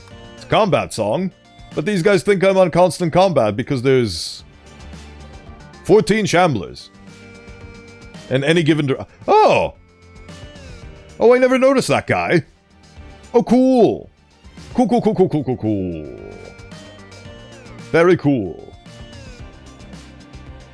Very cool. Shambler Gorehulk. A zombie, but bigger and scarier. Remember when somebody had a mental breakdown and killed my Gorehulk in captivity? Sorry, ghoul, but I have no meat to feed you. Look at those mushrooms. Basically, yeah. I was hoping that was going to look at those mushrooms and eat them, but unfortunately it does not accept mushrooms and only accepts meat. Tainted meat, regular meat, all the meats, and I could not supply it enough meats because... I mean, look at this place.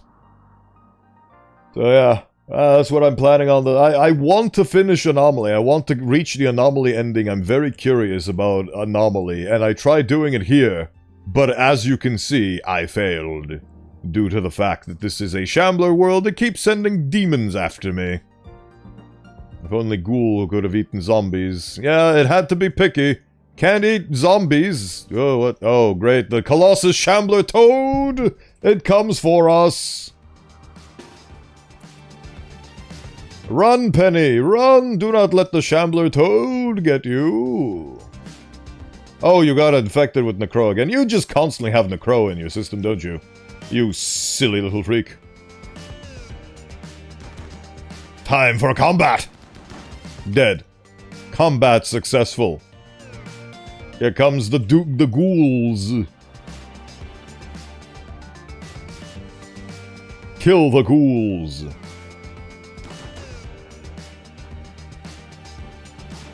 Kill them all!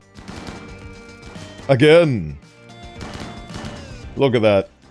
If there's one thing I can say with pride is that the beauty of shotguns was on full display for this run. The absolute beauty of shotguns. Right, they are... Ah, good, they are coming for me. Cool. That one has body armor. Die. Do not be alive. Steel tactical vest. Delightful. Right. Okay, my wall is being brought down. Anomaly ending is hard, just like every ending in Rimworld. It's all about the high risk and quick losing in Rimworld. And after all, the motto is losing is fun. That is not a motto, that's a difficulty setting. But yes, I see your point. Die.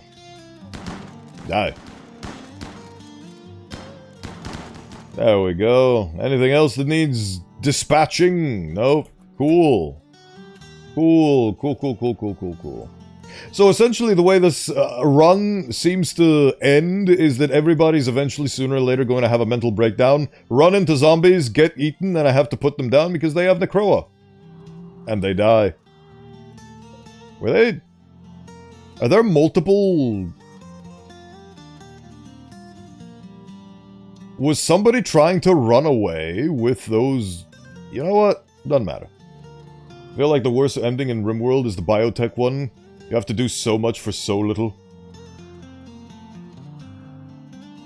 Okay, so... I don't remember the biotech ending, so let me see if my accounting of the different endings is correct. So, you have the base vanilla Rimworld ending, where you get to either...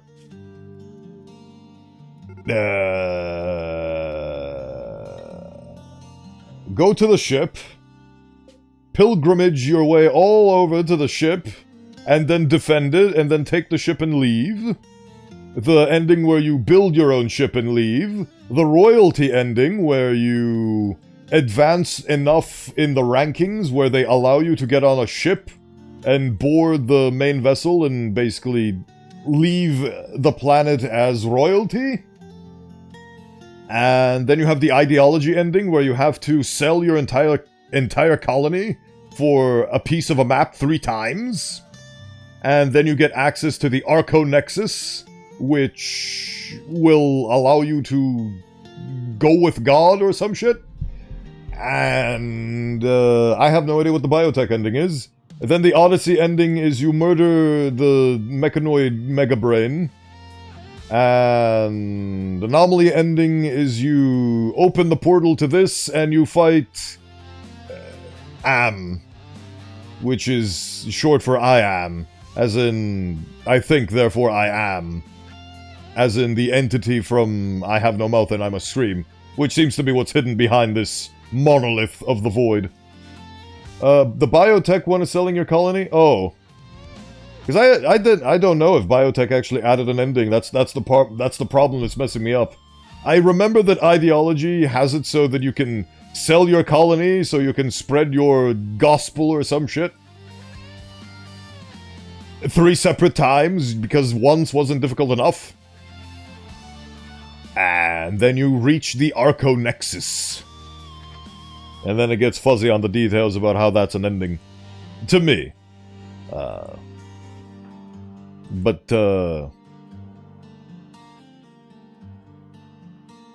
Yeah, I don't really have a point. Oh well, the one where you need to map pics, it feels a little dull. I've never done that, and I don't think I ever will, because that is such a slog, and can't be bothered, to be honest. I like my endings where I just build a ship and escape. Or the most common ending in Rimworld, where everybody dies. Ah, of course, 51 is rotted away. Delightful, I love that. Penny, you're bleeding. How unfortunate. Penny chatted about nuclear energy with Callie. Delightful. Well, I was worried I wouldn't have enough Rimworld content to fill a 4-hour stream, but it seems like my worries were unfounded, because everybody's dying a slow and agonizing pain, just like real life. Dying a slow and agonizingly painful death. Bowen likes to ship. If he can't ship, he may just die. Yes! Which is why I like Odyssey. Ironically, I don't want to do Odyssey, because that's the thing that all the cool kids are doing, and I haven't even done Anomaly yet. So I wanted to do Anomaly.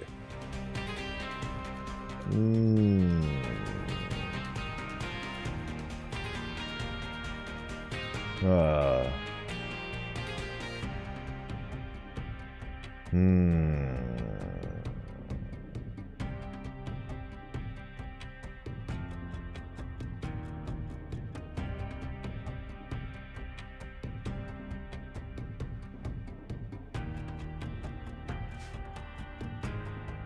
quiet moment of contemplation, a rarity among the Bowenthius channels.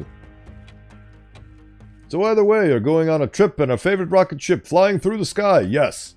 Yes, I am. That is the deal, that is the point. Everyone is doing Odyssey, so Bowen is being the anomaly. Decided to do Anomaly. Yes, I am an anomaly, and I do Anomaly. Being the anomaly that I am.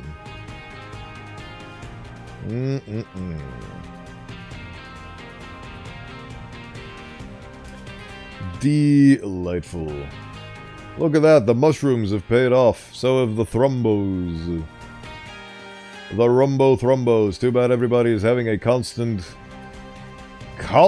mental break due to the fact that they are observing a multitude of rotting corpses over and over and over again, because I sent them on a planet filled with rotting corpses. Yay me.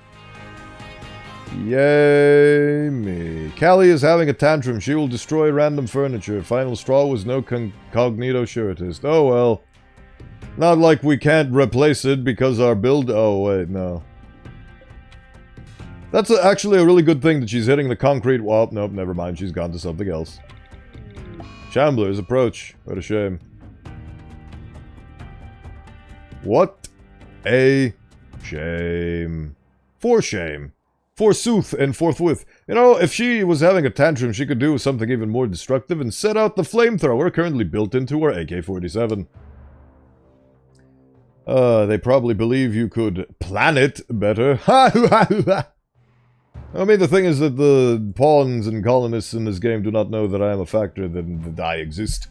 I love how there's a popular theory going around in Rimworld where you actually are a virus, and to convince other colonists from other factions to join you and be put under your control, you essentially infect them and break their will, and then they become pawns in the literal sense, where they are under your complete control.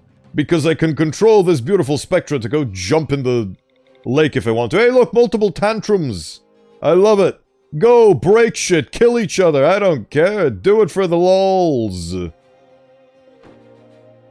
Oh, you actually are. Cool. This is hurting my soul, but what can I do? I'm powerless to stop them. Unless I set Spectra to shoot them. Which would be funny. It's a really cool theory. Yeah, that's why it stayed with me. I first read about that theory years and years ago, and it stayed with me ever since.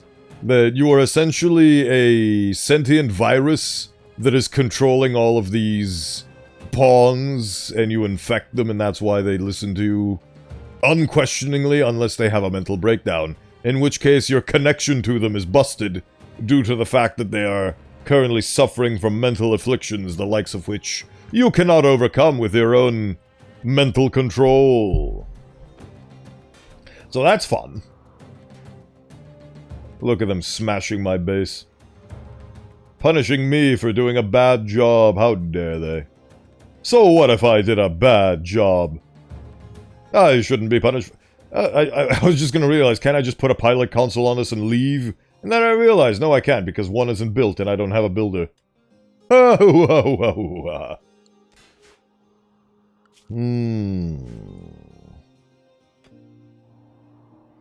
I see, so the only way to cure yourself of viruses is to eat without a table.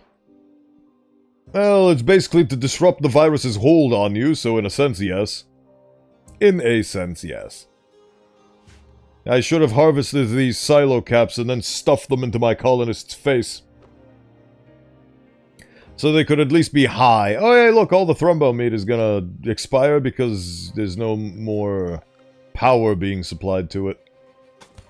Delightful. Intrinsic. Insightful. I need a new builder. Harriet the terrorist, you are suffering a mental affliction. Spectra the non-terrorist. Build for me. Construct for me. Create for me. Oh my.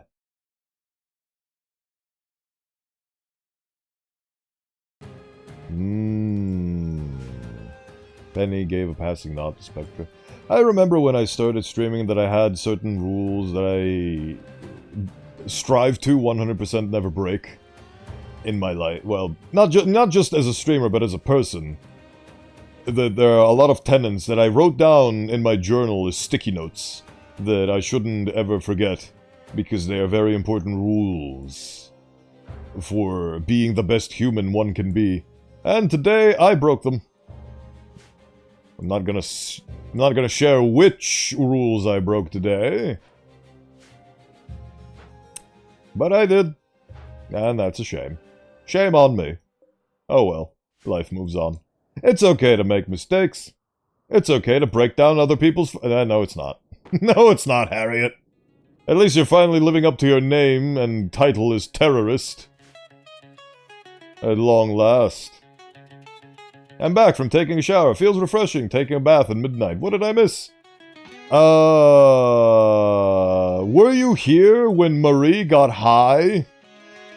Went to go fight with zombies, got her leg ripped off, and then hopped to safety before ultimately succumbing to her wounds, being turned into a zombie, then having to get put down?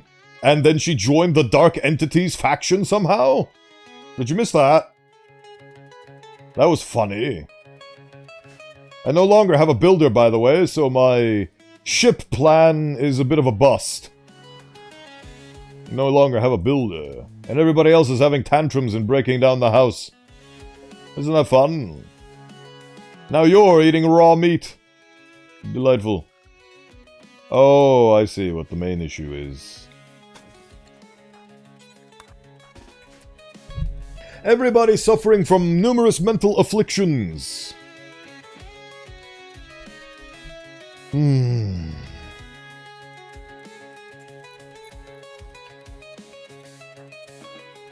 There we go. I think I was there when Marie joined the Dark Entities. Well, after that, people just kept having mental breakdowns, so... yeah, that's about it. Oh yes, also the enchanters.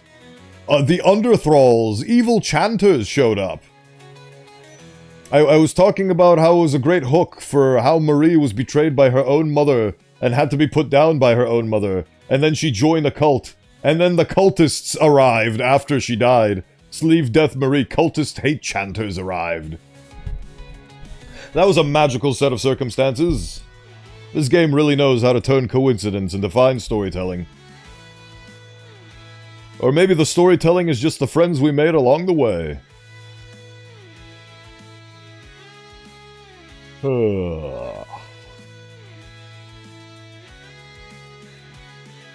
Everybody's all fine and dandy. Yes, repair.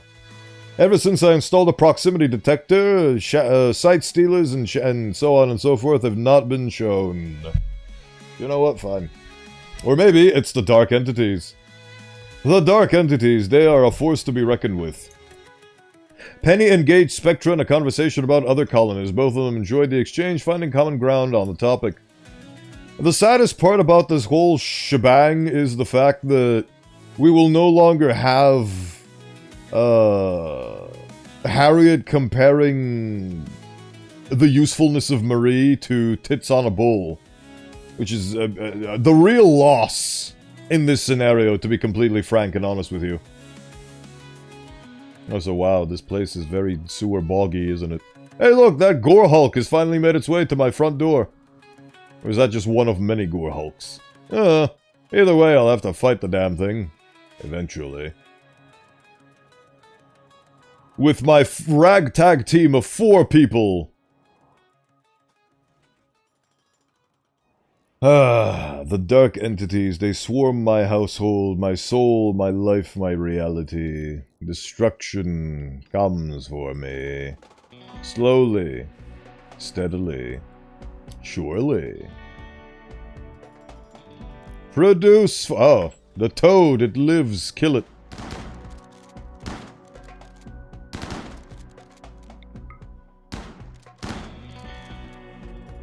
Continue. Water, such a delicious resource required to stay alive. Yes. Yes, it is.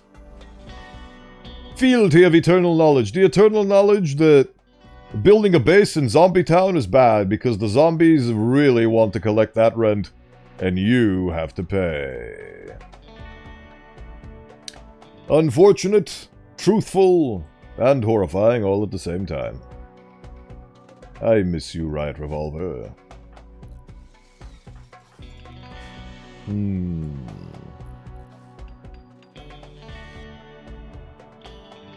I really wish that cultist that I managed to down but not kill didn't have a neural stack installed. There he is. But unfortunately, if there's a body with an already installed neural stack, you can't install another one because the uninstalling the first one will kill the body. So... maybe the ship plan might come through yet?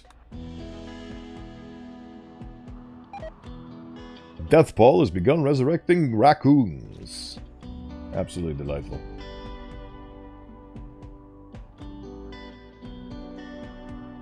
At least I didn't have to worry about water during this run. What are you on about? Clean the dirt. Do it. Do it now.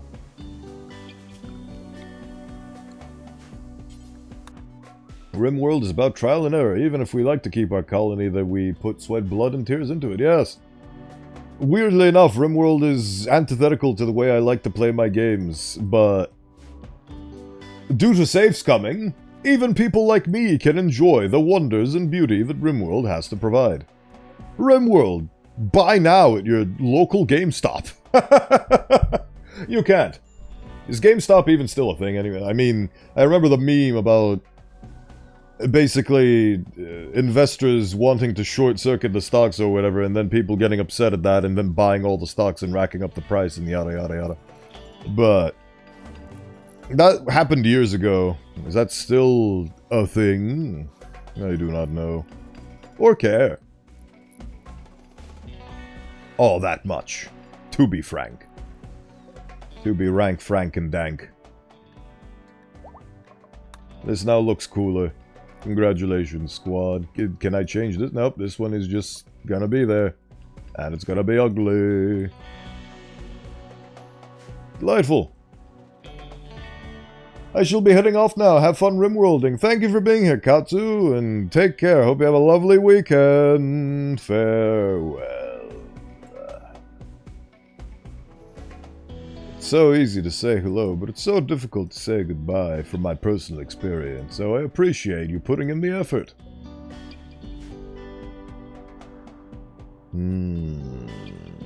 It's Friday, Friday. Zombies are coming for me on Friday, Saturday, Sunday, Monday, Tuesday, Wednesday, Thursday. Every day, in fact. Why? Reasons. They like my brain. And they want to slurp them up. Slurp them up oh so deliciously. I don't know if GameStop is alive since they don't exist in foreign countries. Only Steam is so global, even a remote, isolated industrial village have Steam on their PC with Windows 8. Windows 8? Huh.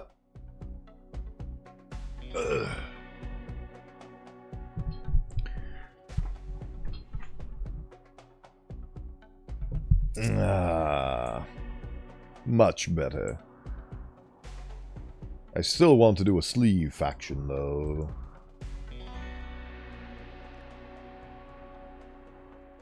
Ooh, look at those butt cheeks. And the butt cheeks of Isma Sandoria, along with her iconic Shambler Monitor Wizard and Shambler Tortoise. This place, not a good place. I've seen places, bad places. This place is just too bad. Imperium Underfarm Raid. Gee, thanks for keeping me in your hearts, deserters. I won't keep you in mine. I love how generating a quest of that caliber makes the whole ground shake. Mongolia is fascinating since they have a navy despite being landlocked. I mean, better safe than sorry.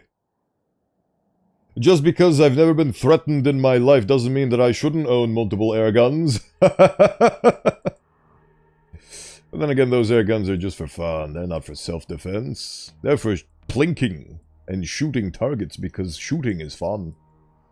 Except for the part where I have no idea how to zero in a scope because I don't have the proper things to make it stable, and I really need to look at a tutorial about how to zero in a scope. That's been my main problem because whenever I shoot the target, it never goes to the target. I don't even see where the bullet goes. It feels like I'm so far off target I can't even see where the bullet went. So I'll have to fix that. And to do that, I'll need to look at a tutorial on how to zero in a scope.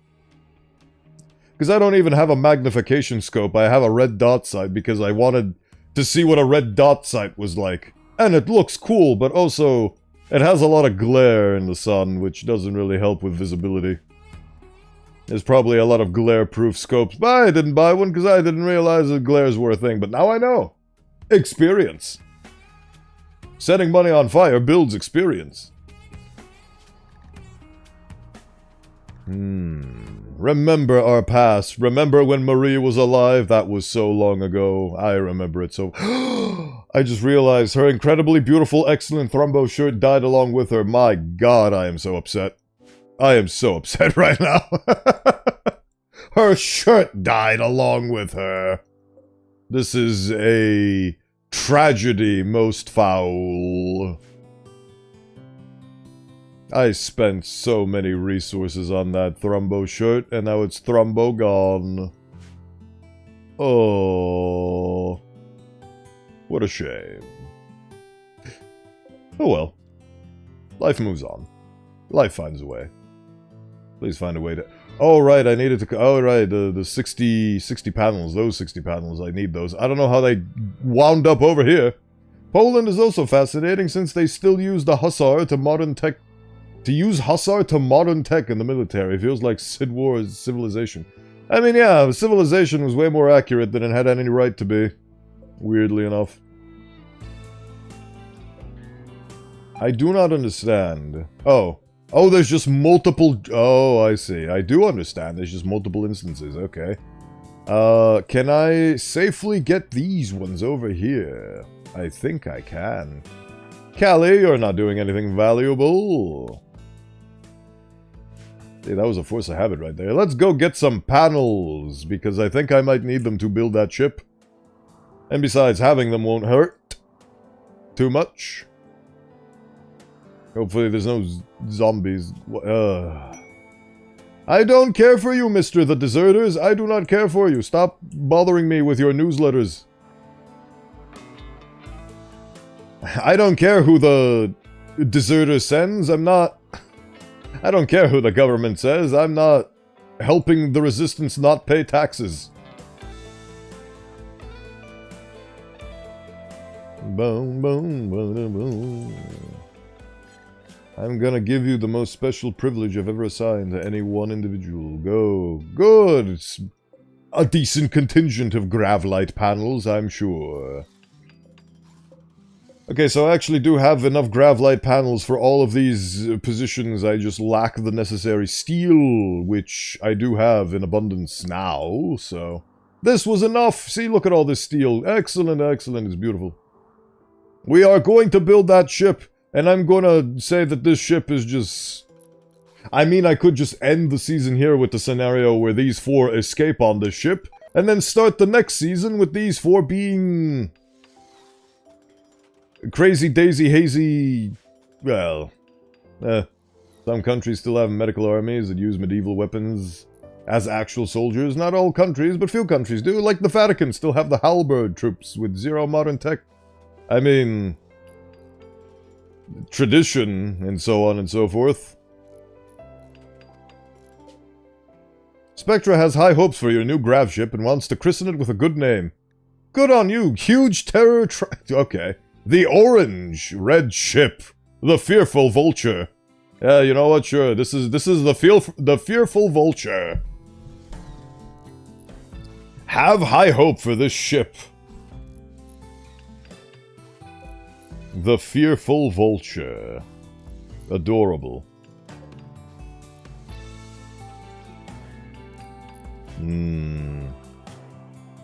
Hopefully it will be built.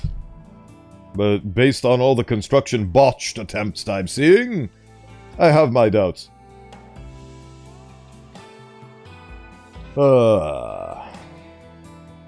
My tiny square, it shall be ultimate and complete and unfortunately... oh wait, hold on.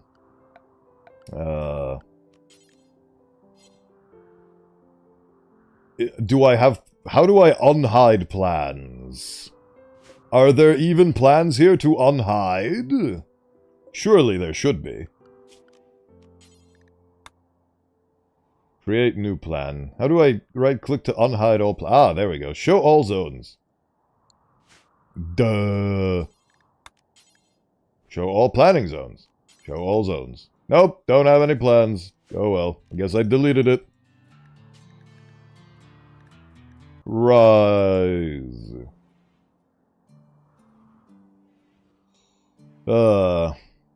I wonder how often the Vatican gets attacked, considering their method of self-defense being one more of tradition rather than modernity. Probably not very often, considering it's in the heart of a lot of different lands that basically act as cushions. Don't forget to make vac suits or they die on space. Why'd you have to spoil... the surprise was the... I mean, I wasn't gonna do it, but I was planning on... Oops, I accidentally, guys, I accidentally forgot the vac suits, and they all died in space. But wow, what a shame. Oh well, I guess the run is over. Now I can't use that excuse because you conveniently reminded me. But yes, thank you for the reminder. Vac suits are important. What the hell do you even need for vac suits? I can't. Is this a vac suit? I'm going to assume it's not.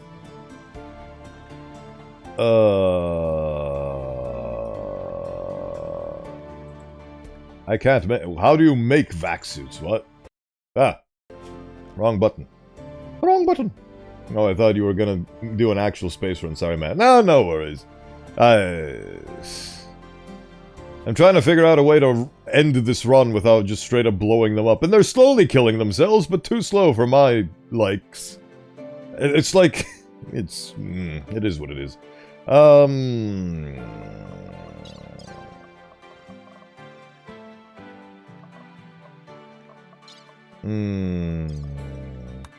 Prerequisites not completed. Ghoul infusion. Adorable. Basic grav tech.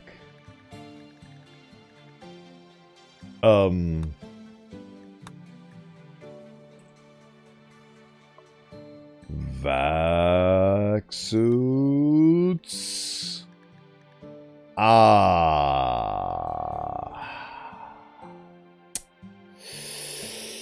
Ooh.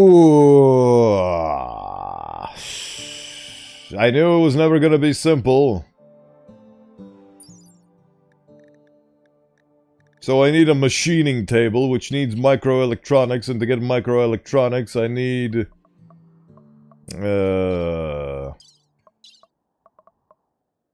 Where the hell was it? Heavy industry. I need the ENIAC. So... I was gonna do an actual space run, but even if I build the ship, I won't be able to leave. I mean, I suppose it does make sense because the idea is that you can still leave. You just can't travel outside of the planet. You need to just keep being on the planet. So my grand plan to escape this planet will just fail. Stop doing this game. Time between songs, reset song data, lock widget position, no. Cool! No, that was a fun way to learn that I literally, the plan was, build a ship, get on an asteroid, live my life there. I can't do that, because I don't have vac suits. Yeah.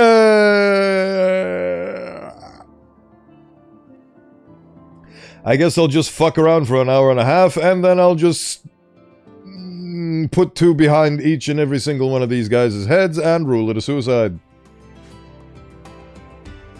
The fun part about being my rival Protein died, my rival Lana died, my rival Gumpy died. Wow, you had a lot of rivals that you never knew. Delightful. Marie belongs to the dark entities now. She was taken away because her mother kept comparing her usefulness to tits on a bull. A true shame. That is a small army of shambling animals. I'm not about that life. You can forget what I said and say, oops, I forgot. Kinda how Medic says, oops, that was not medicine. Well, see, the thing is, he's doing that ironically because he knew that was not medicine, but he's expected to be a medic. But he protect, but he also attack. I feel like I ruined the opportunity to end this run. You didn't. This run just... It is my penance for going to a shambler world in the first place. It is my torture, and it is what I must bear. Nobody else can be blamed for this run but me. So... if anything, you've helped me open my eyes to the impossibility of what I'm doing. I'm still gonna build the ship, but... you know. We'll see how things progress from there on. Maybe they won't even get to build the ship on account of all of their horrifying mental afflictions. And the fact that all of the thrombo meat is already expired and gone. I mean, Callie, for example, is currently marching towards the zombies. I could stop her. She's marching towards a gore hulk right now because she doesn't have the safe zone restriction. It's a good thing I noticed that in time, otherwise we would have had a bad case of the fighties. Also, I'm glad that the gore hulk has decided to move away from me.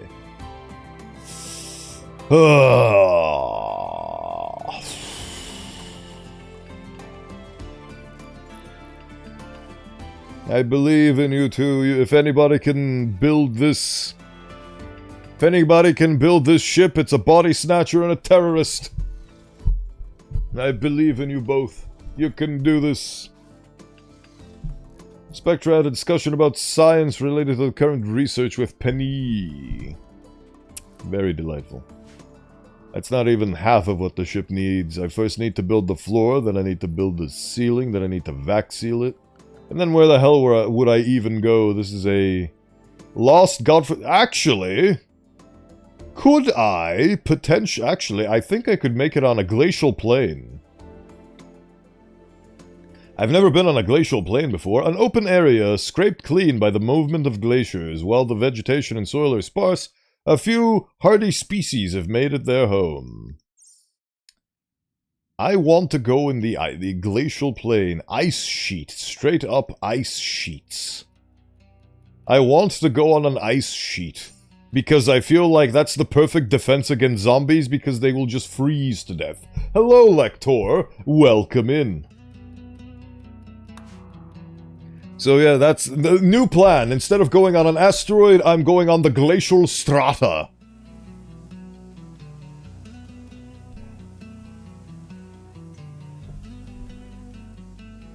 Hello there.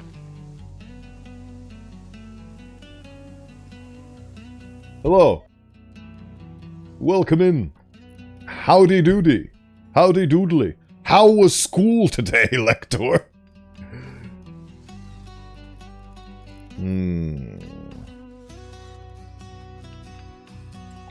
A group of 7 shambling, rotting corpses is approaching. Some inhuman forces reanimated these lifeless bodies and sent them to murder. They will now wander through the world. Lecter is here. Now put Lecter on the nutrient paste dispenser. We need food. Hydrate. Hydration. Oh, an ice sheet. There's basically no soil and it's cold as fuck. Yes, I hope they all freeze to death. Ah. Delightful. I have hydrated in your name, Park. School was whatever. Understandable. That's how school felt to me when I was in it. I don't... You can't even put corpses on the nutrient paste dispenser. You have to specifically... Persona mech meat. What the hell? Ugh. You have to specifically... butcher the body before putting it in the nutrient paste dispenser, so... Don't worry, you're safe on account of it. It would be inconvenient to put you there.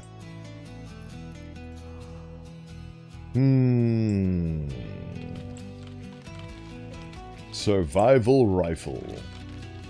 Foldable rifle issued to War Machine crew members in case of emergency. Accepts multiple common calibers. Thrumbo meat is rotted away in storage. You guys are really good at this. But then again, you're only as good as the person commanding you, so terrible. There should be a greaser redeem where you snap your finger and a leather jacket appears on your model. Funny you should say that. Funny you should say that. You will absolutely love the 2.0. I don't know how much I'm in love with it, but I know that you'll love it. Or at least I have a healthy guess that you might do. Persona mech is a mech, but they are classified as animals. Indeed they are. Goblins, ghouls, and demons they approach.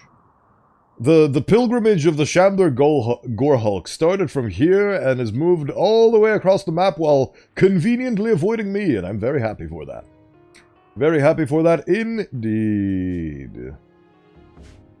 At least we didn't get to waste the excellent Thrumbo shirt. Oh, there we go. What's the plan? What's going on here?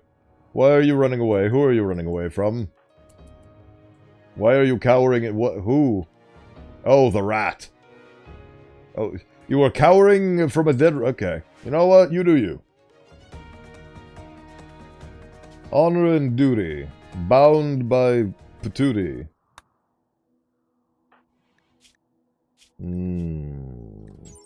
Oh my. Oh, you've not been... Oh yeah, I've been telling you not to exercise so I can reduce your body mass. Oh. You should exercise more. You killed Thrumbos? Nice. I did. They died because we needed meat and food. And they were an excellent source of it. Zombie rats are scary. They could swarm you. They certainly could. Ah. No, a dead rat. Run for your lives. Well, she did, and she did live. I can christen this beautiful ship with a dead rat now. All is well with the dead rat. See, now this is a true Rimworld ruin. Ah, poor thing.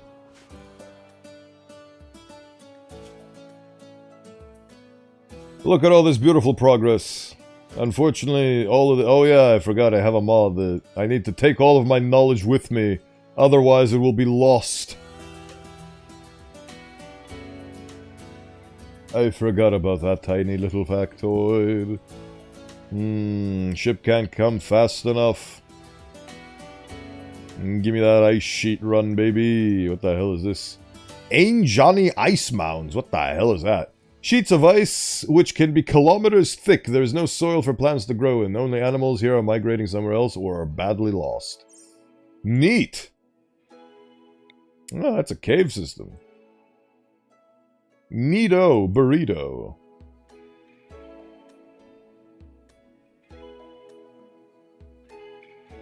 Maybe instead of going to an ice sheet, I could go raid the Combine and become assimilated to them. Maybe that's how this story should end. The Combine have been biding their time, and then they came for me, and I am now a part of the transhuman arm of the Overwatch. You don't take your knowledge with you, you just magically forget it. Yes! That is what happens. This is why you need to write down things. Knowledge is power, and it's delicious. 3 times speed at 20 FPS. Shambler Assault. Let's go. Yeah, you know what? I'm not gonna wait. I'm gonna wait. You guys can come to me. I'm not gonna bother hunting you. Technically, there is some soil on ice sheets. Minimal amount. Yes, it's true. Here they come, look at them. There's so many of them. Okay, you know what? Now I'm scared. Everybody, Avengers, assemble! Defeat my foes! Or at least try to. They showed up really quickly, didn't they? And now they will die just as quickly. Gaze upon death, for I am the dealer of it. Farewell, child zombie. Oh, shotguns, I love them. Death. Death and dismay will keep you at bay.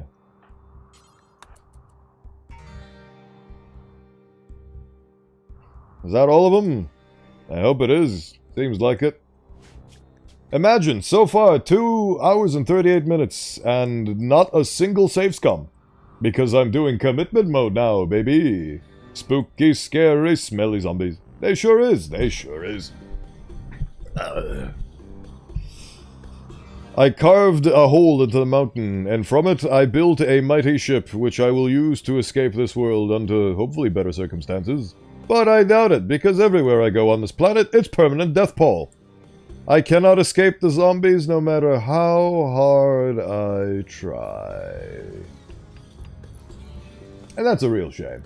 The only escape I have from the zombies is by joining them. A true shame.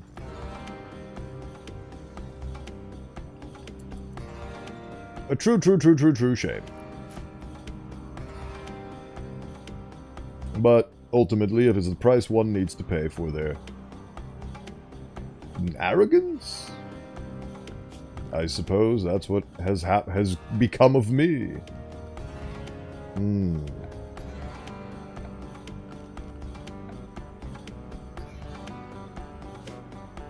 Grav ship hull. Made out of rebar concrete.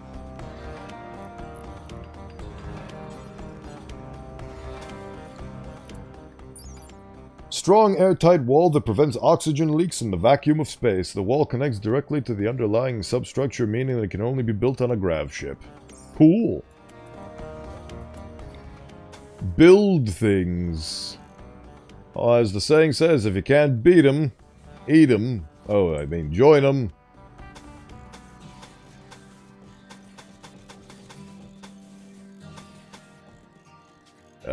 I just tried to control Z. I've been using Blender a bit too much. Auto door. Sure. We have enough resources for auto doors, surely. We do not. What was the... How did I build this? How did I configure this again? I forget. I'm gonna assume it's like that. Yep. Seems like it makes a minimum amount of sense.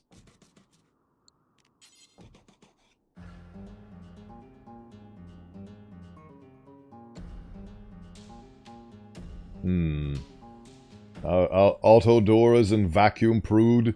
What is vacuum prude then, Lector? What is vacuum prude? You need a vac barrier too. Oh boy! Are you sure I need a vac barrier? Because I feel like I don't.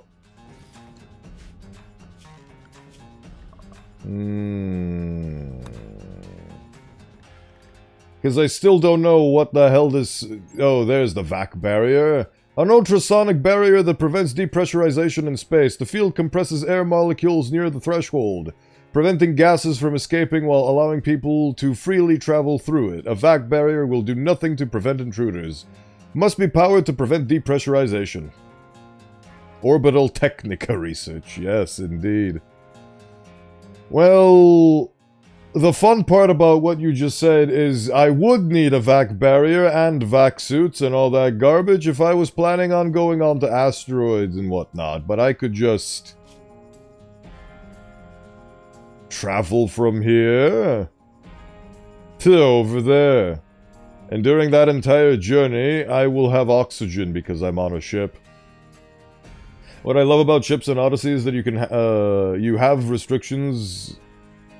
Is that you have restrictions which forces your brain to use its creativity. Made some wacky-looking ships. Yeah, it's called... working within limitations. Limitations inspire creativity, and it is very valued and worthwhile to use said creativity to do that, and so on. So, I can have a vac ship. I mean, I can have a grav ship, it's just not a ship that can survive the vacuum of space. Which is fine, because I don't have the research for that right now. So... it's fine.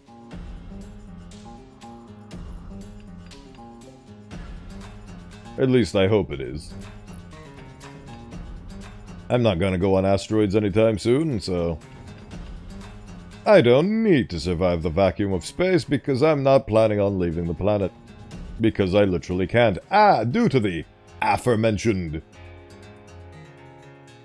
vac barriers and so on. Ship reminds me of a Star Trek ship. I've never seen Star Trek, but I like this kind of ship design that basically has two main areas like horns, kind of. Not really, but I don't know how to describe it. Basically, symmetrical squares is my favorite type of ship. And as such, symmetrical squares I have made and will continue to make.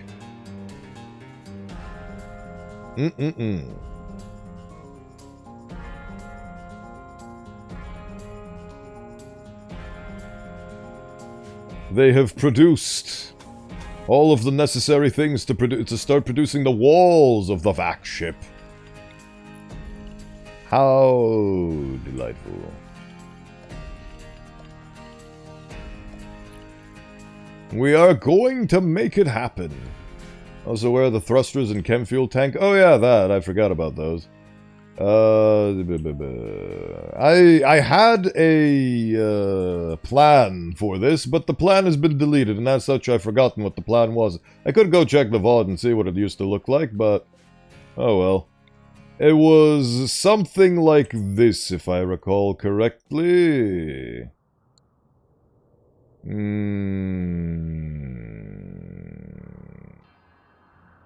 What did it look like? I won't say what you need to see a reaction. Yeah, you guys...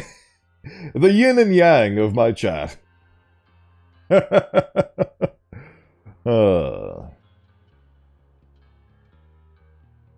Maybe it was like this? Oh yeah.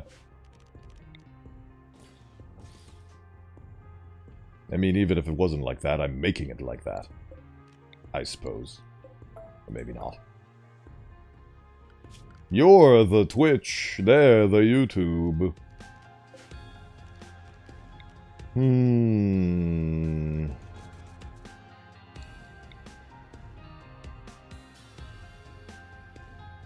Oh yeah, there was something about where to put the chem fuels and so on and so forth. I actually do need a lot more steel, I've come to realize.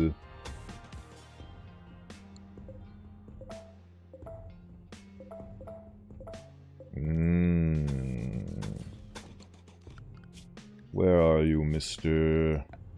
Ah.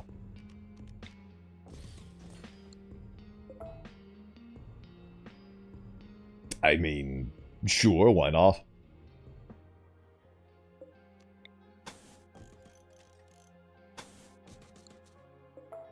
There we go! Or can I put the... Ah! Here we are. Perfect. There we go. I have no idea what the old design was, but here's the new one. New and improved.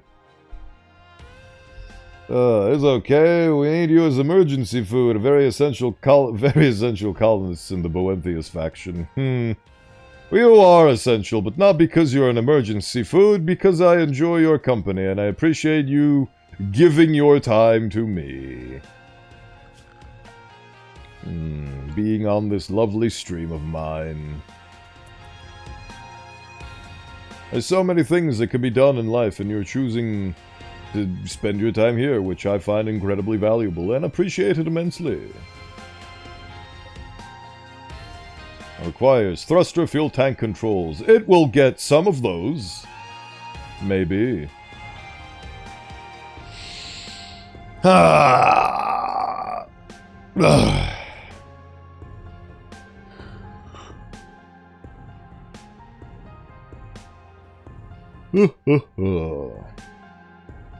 Eventually the ship might be built.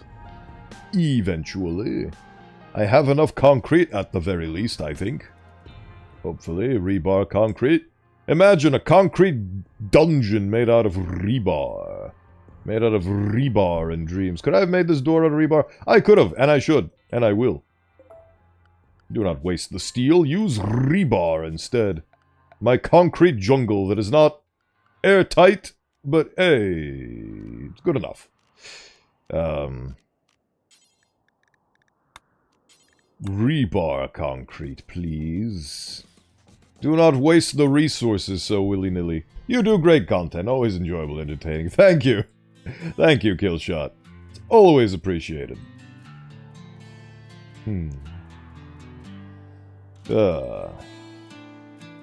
My only hope is that I will continue to diversify and improve upon my content. Severe anxiety, severe insomnia, mild neural fatigue. I would be a grunt in an actual Rimworld colony. I may know some skills in farming, medicine, and even mining, but my passion would be shooting, social, and cooking. Love cooking.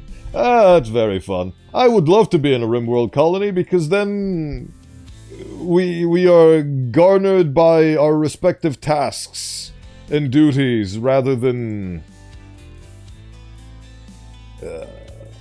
traders show up and you produce things and you trade, and that's how you make money in Rimworld. You don't have the rigmarole of life where you have to figure out how to produce. You need to get the qualifications. You need to apply for jobs. You then subsequently get declined on your multiple job applications. You get depressed. You become a VTuber, and so on and so forth. That's the part about Rimworld that soothes me, and honestly I would take that in addition to the fact that you get raided and potentially could get murdered over current life situations. Because current life is honestly a worse torture than being stranded on a zombie world. Because at the very least the zombies know what they want, and they are wanting it from me, and I shoot them because I want to live and they want to eat me, so. There we go. View range. Oh right, chem fuel costs. Beyond maximum... Wow, my maximum range is garbage. I can't even go to the Combine base. It's beyond my maximum range. I guess I'm gonna hop on to... The hell is this? I guess I'm hopping onto there. Okay, oh, and it's also beyond maximum range. Because everything's beyond maximum range. Cool. I'm assuming maximum range is determined by thrusters, of which I have none, which is why it's telling me it's beyond maximum range. See, graph ship range offset. See, knew it. How much further this building lets a grav ship travel on the world map? Yep, knew it. Yes, build for me. Build the rebar concrete grav ship hull. Build it for me. Yes, good. Produce the ship. We will escape in no time at this rate. If your colony is created in full when you name it, does that mean that before it was semicolon E? Oh, I get it. A semi-colony. It was a semi-colony. Death Paul has begun to resurrect corpses. That's my favorite sentence to read. Build that gosh diddly darn doodly biddly mandly moodly ship. I demand. Do it. Do it for the people. Rebar concrete grav ship hull. Sick. Legacy.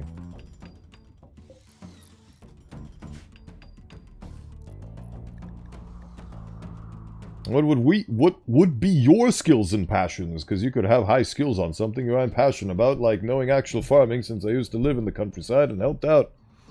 I probably have decent shooting without having, well, I have a minor passion in everything, so I guess I have very high art. And I'd have high passion in that.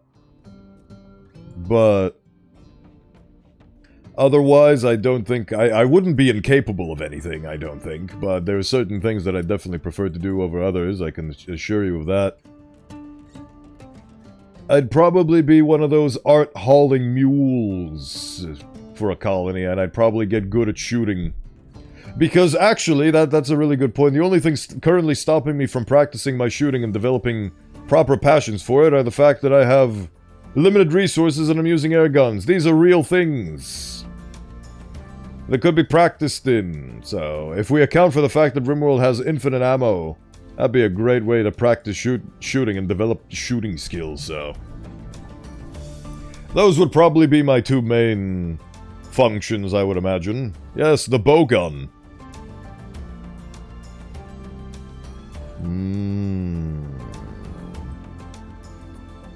Reese Clark stares at the world in awe.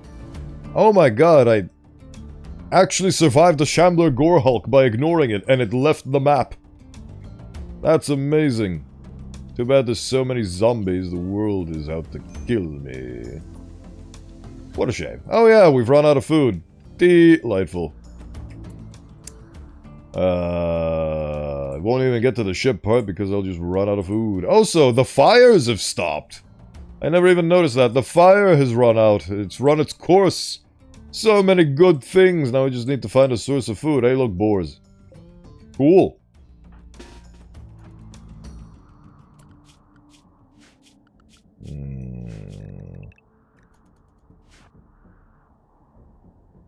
I must devour.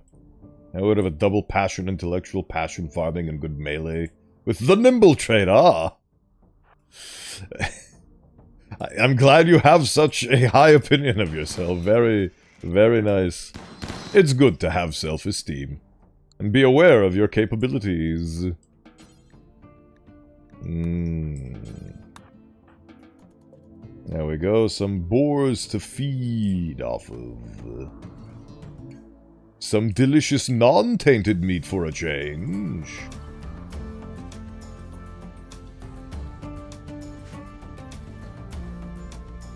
Yes, butcher! I think ammo wouldn't be a problem. The problem would be to find a gun that uses the most common type of caliber bullet. I would be a fighting researcher! Haha! I'd probably find research very boring and dull, and as such wouldn't have a very high go for it. Wouldn't have very high stats for it.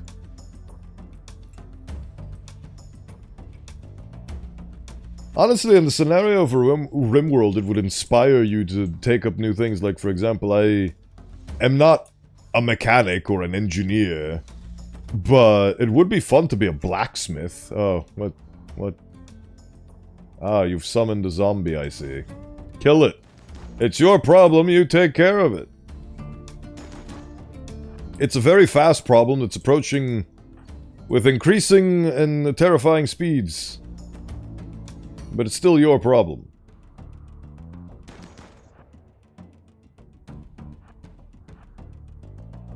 It's a problem that accepts no substitutes. And is dead. Cool. New mental disorder. Haha, stacking mental disorders like we did, like Pokemon. Lecter knows martial arts, not just hand-to-hand combat. Swordsmanship is also a martial art. Yes. It is a martial art. Kinda like Rust, you get tons of ammo, but no guns, because guns are more rare than ammo and scraps. Really?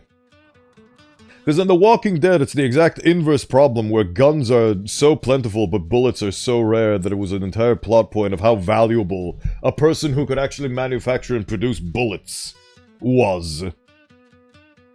I'd pick up construction and get a passion in it, likely, or crafting, not both, only one. I'd probably find it fun to blacksmith swords, but maybe those skills would transfer to being able to machine guns.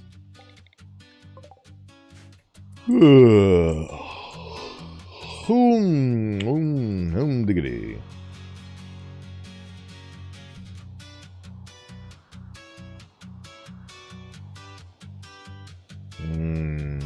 I want a honorable death, but they are...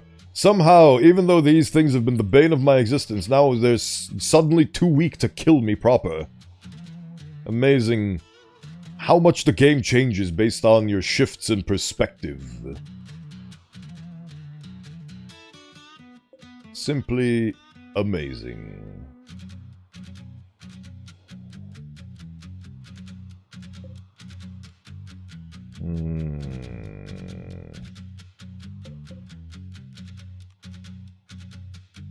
Travel to a remote destination using your gravship. Unless you build a gravship anchor, your current map and anything not on gravship substructure will be permanently lost. You won't be able to return.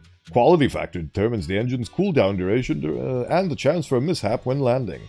Disabled, not enough fuel. Yeah, that's the problem. It's not the fact that I'm missing engines, it's the fuel! That's the issue. Most media gets it half right. Rifle ammo would be rare due to how expensive they are for civilians and only meant for military, but small caliber bullets, though, plenty, thanks to cops and gangs. Fair enough. Fair enough. We have a small caliber epidemic going on in the world.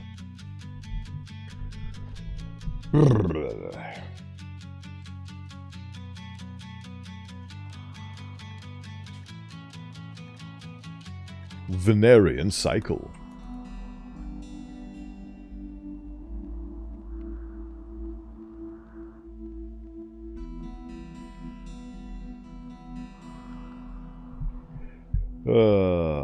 Look at the clouds.png over the world. What a beautiful sight for sore eyes. So you Claude have like a pistol. You cloud indeed. It's just fun. It's not like, I know it's outside of your control because you're being auto-corrected to hell, but it's still funny to read out. Just funny. Like, I don't remember who it was, but there was a popular video about somebody reading the hate comments that they got, and they read them alongside the spelling mistakes. And I just received that as a form of... as a sense of humor over time.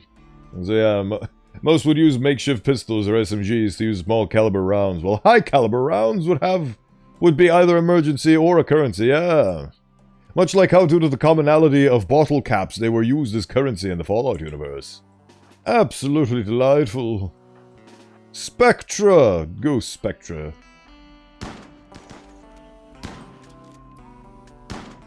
Stun that fox. Kill it well and kill it good. All nice and proper. More shamblers. They've even got clothes on. Imagine that. Clothed shamblers. Are they not ashamed of themselves?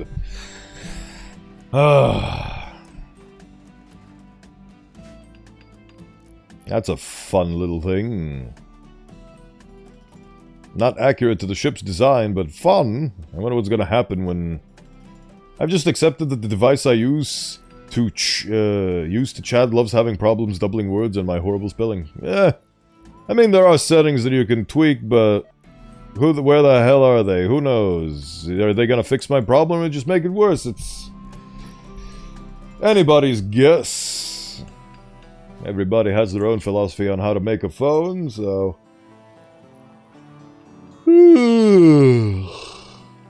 Yum, yum, yum, yum, yum.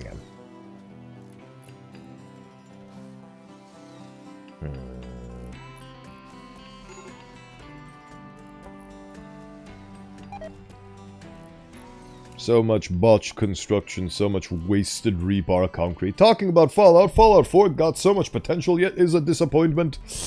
And just to see all the updates I wanted, Fallout 4 goes to Fallout 76. Yes, because that's newer. Ah, Harriet is wandering around in a daze. I wonder if Harriet's fate will now be sealed due to the fact that Harriet is wandering around in a daze. There's plenty of pockets of zombies around to eat her. Let's see what happens. Let's see what happens to poor old Harriet.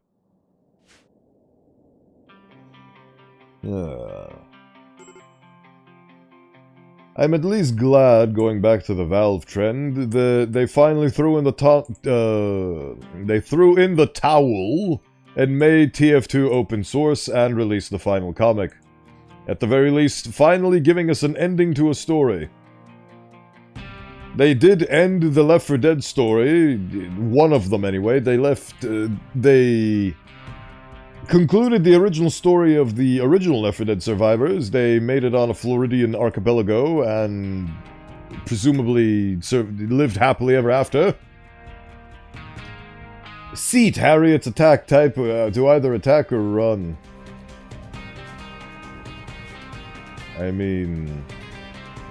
she's already seated to run. New mental disorder, insomnia, neural fatigue worse than Penny. Hell yeah. Hell yeah, brother. Look at all that. Severe avoidance, minimal social bandwidth, gains in research focus, poor social influence. Ooh-wee. Ooh-wee. So many cool weapons, all gone to Fallout 76, while Fallout 4 gets nothing but updates that made them more buggy. It is painful to see, which is why I gave up on Fallout 4 and went full Rimworld player. I mean, there comes a point in every young gamer's life when you need to consider, is this game respecting me, my time, and the thing that I'm putting into it, which is, namely, my time.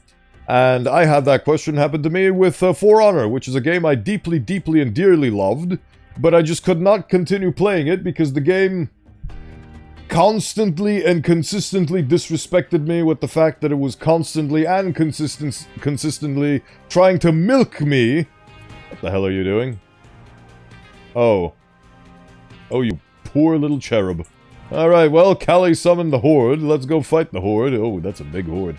And I realized that it's not respecting my time, it's not respecting me, and it's constantly manipulating me into giving it money. More so than the base price I already paid for the product, in addition to all the microtransactions. And it's that even though I love this game, I need to stop playing it because it will milk me dry eventually, and I cannot keep my casino gambling habits stable. So I have to give it up. Same thing happened to Helldivers. Lovely game. Helldivers 2 to be specific. Lovely game, absolutely enjoyed it. Predatory microtransactions again. Couldn't continue playing it because I'm susceptible to those, and I was going to keep giving them money until they hate death of the universe. So I had to give it up. For Honor is hilarious. In the Japanese dub, the Vikings speak Japanese and say in Japanese, I don't understand Japanese. I mean... even if your Nihongo is Jozo, you still might have trouble. But yeah, I love that. I love that scene where... The guy interrogates the Valkyrie, and he asks her, so, what did you learn? And then she looks at the guy, looks back at him, I don't speak Japanese. It was hilarious. But, again, predatory business practices that I cannot sustain. I just ignore microtransactions. I wish I could, but they have a psychological way of breaking you down and having you just... Yeah, like I said, I'm susceptible to those because I can't just ignore them. If you have the mental fortitude to do so, all the power to you. I don't. Well, this is a problem. This is a serious problem, in fact.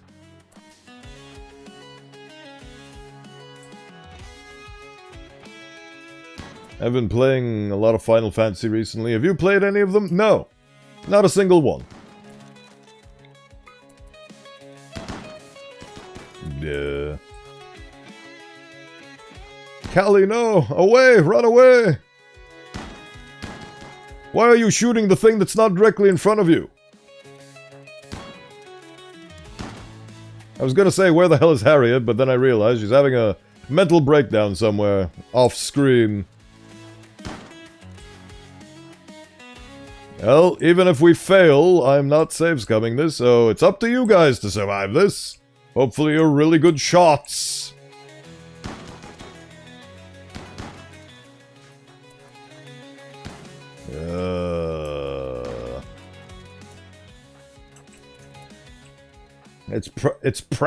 It's particularly my dad didn't let me buy shit, like nothing, absolutely nothing, except make me a snack. I was raised on the same principles, but I guess my neural divergence is susceptible to microtransactions because I justify it to myself, just one, and then I keep justifying, just one, and then suddenly the ones become 10. And I realize that I just can't play those games out of a literal threat to my wallet. I guess I lack the self-control to impose no microtransactions because they literally starve you by constantly releasing new things, tempting you with it like demons. I love Skyrim, but only played many hours into it after they released the survival mode. I made 5 characters and finished their story in role-playing. That sounds delightful. Any more zomboids?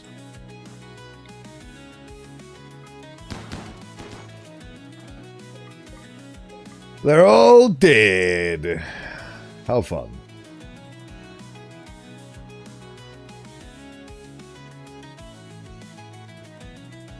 I became hardcore free-to-play. Back in my day, they didn't have hardcore. What? Why are you guys the way you are?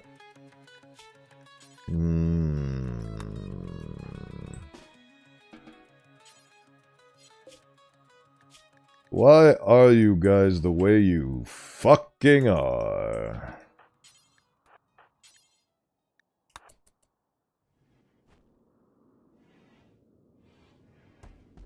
Human nature or something, I suppose. Walking morons.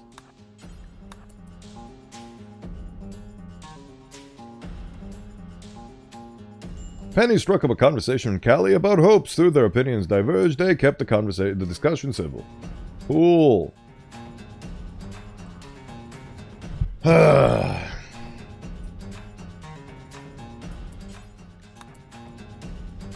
Cool. The fun thing about cremating skeletons is that they don't produce rot stink. Delightful.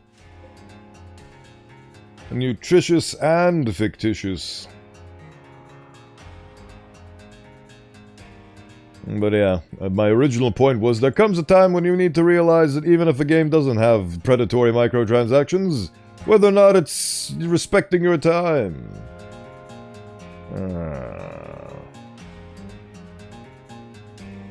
And, well, Fallout 4, I played the entirety of Fallout 4, I liked it, it was okay.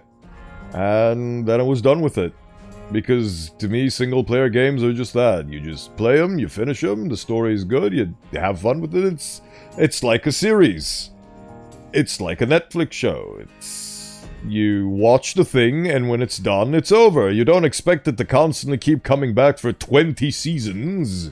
Indefinitely keeping itself alive, even though the original purpose of the show was lost long ago in favor of infinite longevity. That's the philosophy that gaming companies have discovered and are milking them for every penny they've got. Because you don't expect microtransactions in The Simpsons.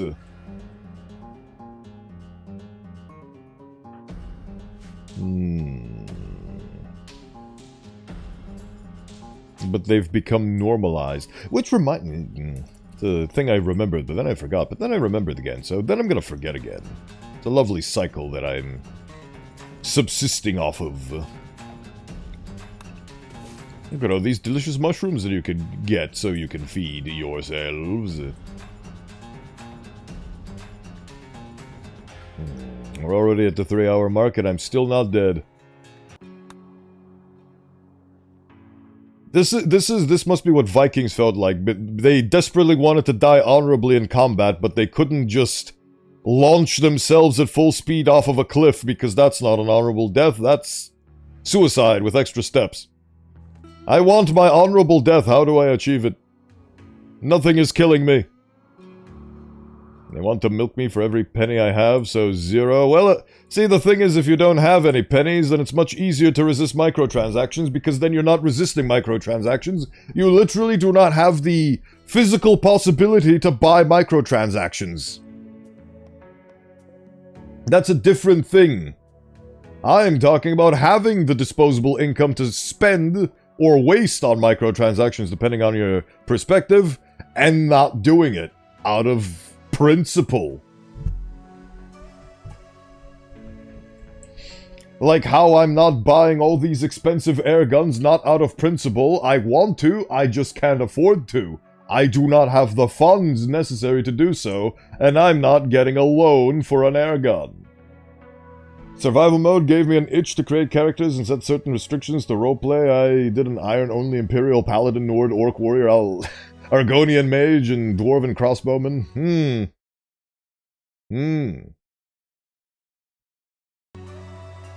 Sounds like a fun time.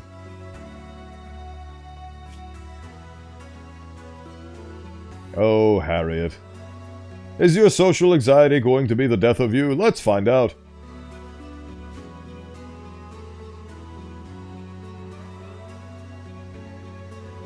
Ooh, look at these guys. They want, they desire, they require my brains, but I shall not hand them to them.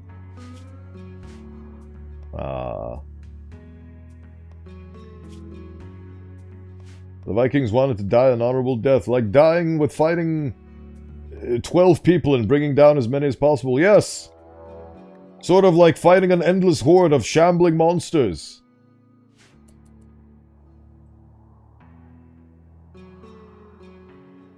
The game, they could end the game right now immediately by just having a message pop up saying, all zombies currently available on the map are pissed off and are gunning for you. And then, even if I tried my absolute best, I don't think I'd be able to escape that scenario unscathed. But they don't do that. They just have them perpetually on the map for all eternity, just so the music player can get thoroughly confused. For the entire playthrough that I've had on this planet, the music player has been having an existential crisis, constantly playing combat music, even though there's not always combat. It's magical. Absolutely magical. Perish, Mr. the Zombie. Become shotted and killeded. You must die.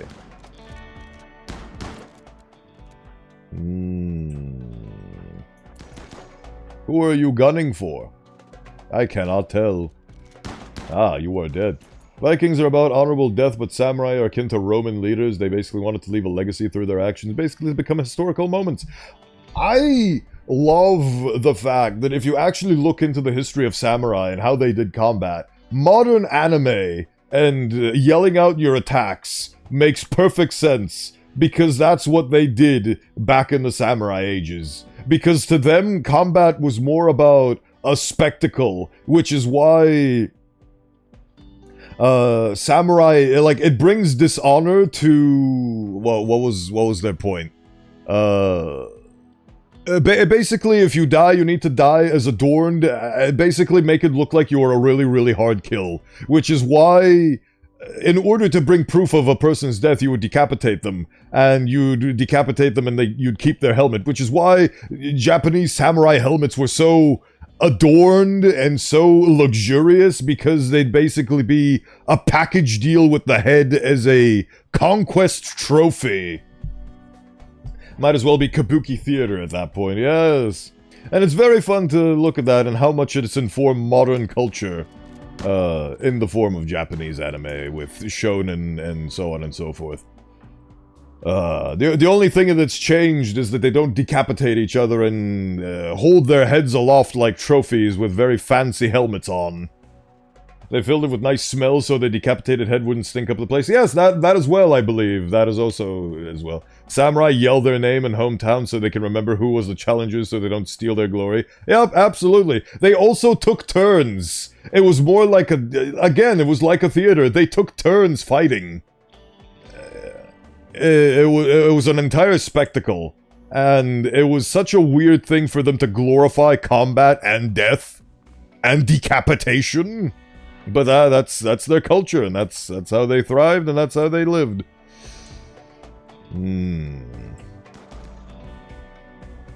Come to me, demons. Turn-based combat. No wonder JRPGs did that. No wonder.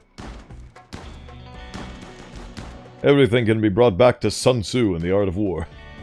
Pokemon! Just inspired by Art of War. Sun Tzu should sue them. Instead, they're making patents for every little possible thing. Because they got really, really upset over Palworld. So they're just patenting the concept of making games at this point. You can't do that, or Mario's gonna bring down the hammer on you. The hell? That is a Shambler. There is multiple Shambler. I have never seen that. That is a Shambler Gore Hulk skeleton.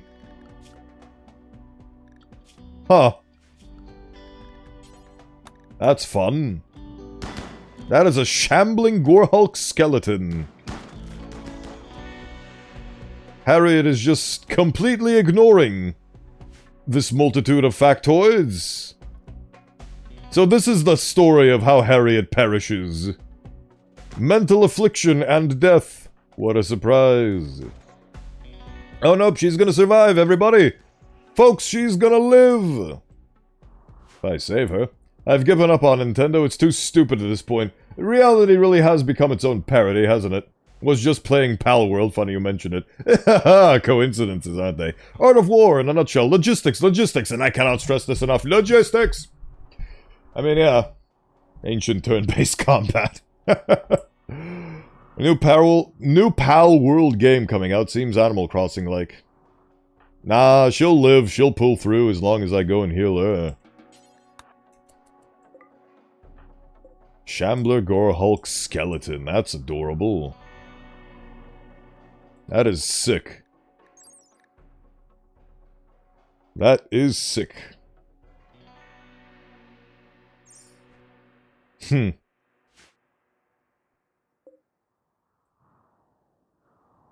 Well, at least before this campaign was over, I'm glad I got to see a Gore Hulk skeleton.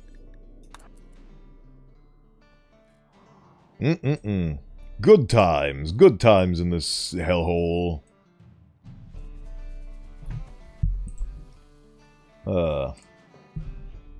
I don't want to be that guy, but it feels awfully validating to see everybody collectively no longer hold Nintendo in the high regards that they did.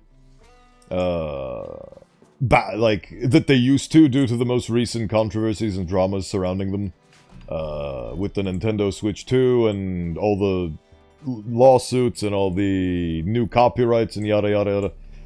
But truth be told, I never liked them. I never owned a Nintendo console. I never played any of their games. I wish I could, but I could emulate a Nintendo Switch on my Steam Deck, but that was a thing that I wanted to do, and never got around to it because I just couldn't be fucked to do so. And I've always heard so much about how They still do all the horrifying predatory things, but they mostly stay in their own lane and basically use the good... what's the word? The reputation and the goodwill they've had in the eyes of gamers over the years. So they're basically occupying this weird space where they still do heinous things, but people like them. So I'm glad to see that the shoe is finally being eaten by the other sloth, or however that phrase goes. New mental disorder, insomnia. I love it. Why are you cleaning this? Why are you doing this? Why are you like this? We all get to live, everybody. I did love Nintendo since I grew up on it, and but when they cut off...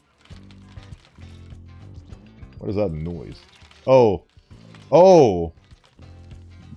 This thing died and then resurrected. Okay. You know what? Sure. Grew up on it and they cut off the online for the 3DS. I started drifting away since I lost a lot from it. Fair enough. Not everyone enjoyed it, but I enjoyed the Wii U when it was a thing. The Wii was fun. I unfortunately have only Wii experience to share with that console, because I never had one, and never played using one. The Gore Hulk is back, everybody, the Gore Hulk is back. How delightful. Well... Hopefully, well, actually, no. This planet is probably on its way to get glassed, because what the hell is the point of this planet? Permanent death, Paul. This is just a place to avoid or send prisoners to die a slow, painful, and agonizing death. Thousands upon thousands of people have just lost their lives to this place. It is a... what's the word? It is a forsaken land. A forsaken land.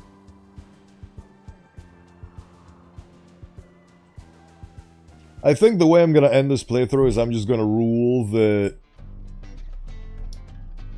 we ran out of food because all of the food available was rotting carcasses and we just couldn't... Even the... Come on, who's the... Oh, the plant the plant cutter is down now. I'm just slowly losing my core pawns one by one until I just don't have enough logistics, much like how Sun Tzu said, to keep this colony stable. Exterminatus, yes, I would love to. That's the only thing that this world deserves, it's exterminatus.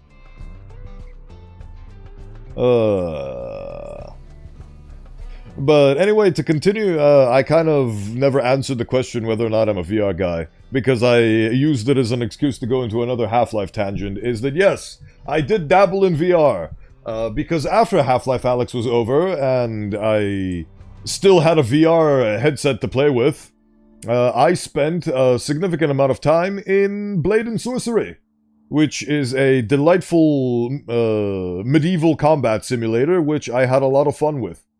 And I would enjoy to this day as excellent cardio, alongside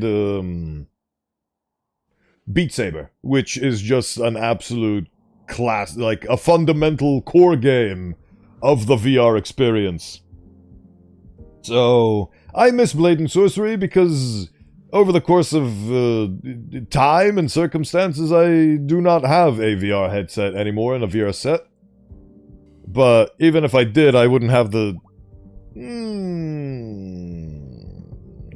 I mean, looking at my current...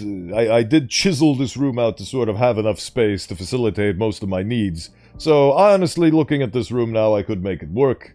And I could probably have a return to form with VR, but it's... what's the word? A luxury I currently do not... I just had an idea.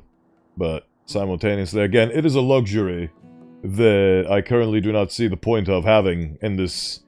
in my current financial climate. So... if you want to end this playthrough, install the Void mod and activate the Void Planet Killer event in dev code. And just watch and wait. That's a fun bit of advice you've got there for me. That seems like it's... there's a lot of stages to that suggestion. A lot of stages.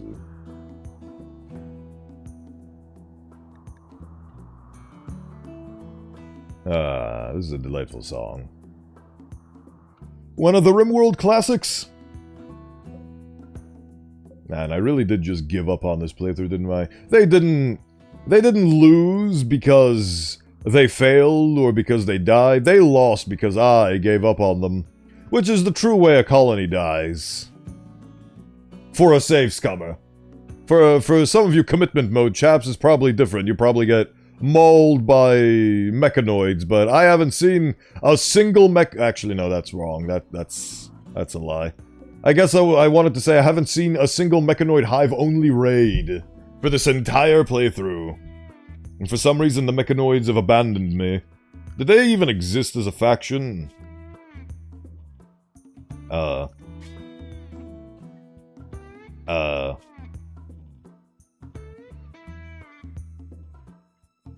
Did I not... Do I just not have mechanoids? As a faction? On this planet? Surely I do. I mean, you don't see the bugs here, but I know I have the bugs as well.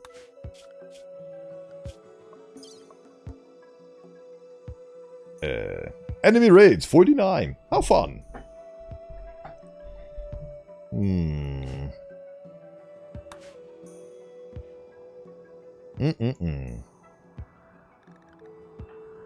Harriet, my dearest Harriet.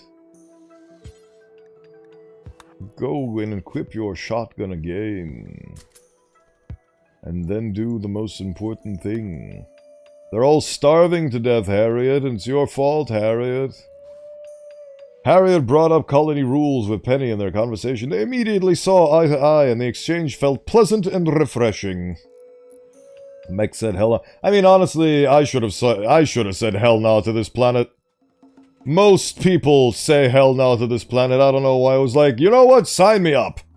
I didn't know what I signed up for, and now I do, and now I'm just filled with severe social anxiety, dysthemia, dehydration, neural fatigue, and other things.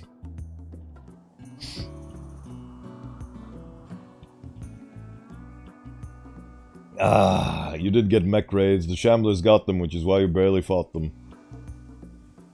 Yes, it is true. On a technical level, I did get a couple of... I mean, these guys were always dead.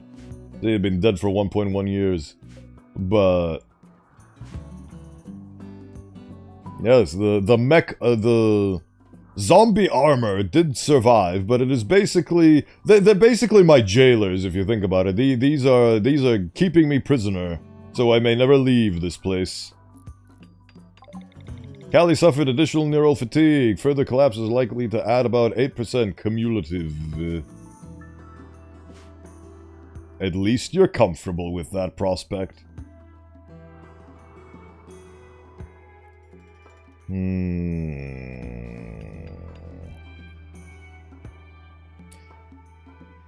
In Season 1 of Rimworld, watch as Bowenthius gets utterly, thoroughly, and consistently defeated by the game. To the point where he has to give up on trying to finish this game the honorable way and will instead just give all of his colonists a heart attack and move on with his life. Witness as these events transpire in real time. At least the ship I theoretically wanted to build is gonna look really cool.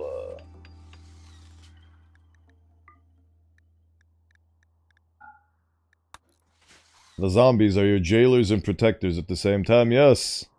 They're basically little demons on the edge of the hell pit, making sure that nobody gets to me, but making sure that I also do not leave, and occasionally poking me with their sharp claws.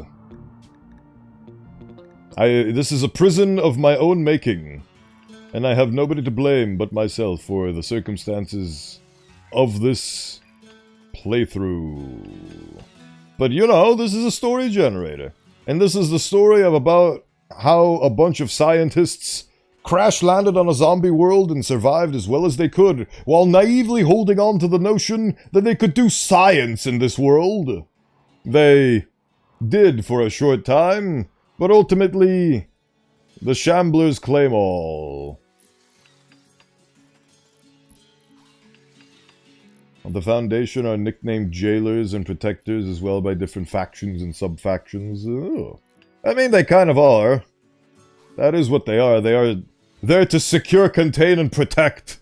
It's in their name. Contain, secure, protect. The CSPs. More of them. What is she? Oh. Oh! Oh, I haven't been paying attention. Oh no. Well, she's gone. Oops. Well, why? Okay, you know what? Let's see what happens here. Again, no matter how they died, they would have died to my negligence anyway. Is she gonna make it? Is she gonna make it? Emergency, you know, nope. Emergency fire will not help. Nope, she's getting the shit beaten out of her. Fire! Let the flames cleanse thee! The flames did not cleanse them. Everybody get over here, we need to fight zomboids! Callie decided to anger the whole— oh, she's down. Oh, what a shim-shiminy. What a shim-shiminy shim-sham. Everybody, we must save Callie, quick! This is the best song for this. 8 without a table. This is the perfect song for this. 8 without a table. Quickly, everybody. Wow, they're getting perpetually pissed off. Sick. Everybody, quick. We must destroy all the shambloids.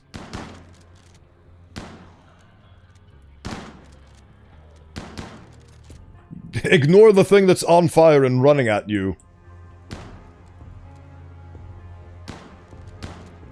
Actually, I have an idea. Let's open the birthday present and see if it can help us deal with these zomboids. Is the birthday present made out of concrete? Yes, it is, which means that it's going to be extremely difficult to break down. Great.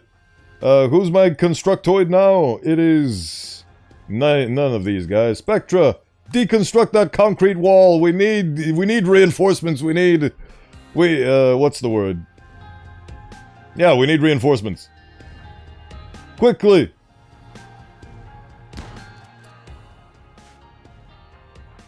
Oh, Harriet, you silly goose. No, they're gonna... stop them! Aha! Oh. New area has been revealed. Cool! They're gonna fight alongside the zombies, aren't they? They're gonna fight alongside the zombies. I mean, at least the flooring looks really cool. Good idea. Enemies versus enemies equal. You get fucked both ways. Yes. Right. Are they gonna go for me, or... I mean, they're enemy entities, and these are enemy shambler swarmers. Let's see. Are they gonna kill Nope, they're gonna kill me. Oh, look, Harriet's down. I would love to punch the cryo, but unfortunately one of them has a broken spine and the other one's been injured.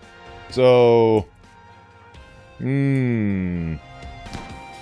Distraction! Your discovery of the trip spike... Yeah, okay, you got... Spectra, quick, be the distraction while I go and open the... Shut up, knowledge! Open the cryo sleep casquettes! Open the ancient cry. No, stop shooting me. No, we must get to the cry. Can I shoot them? Yes, there we go. Backup reinforcements. Save me.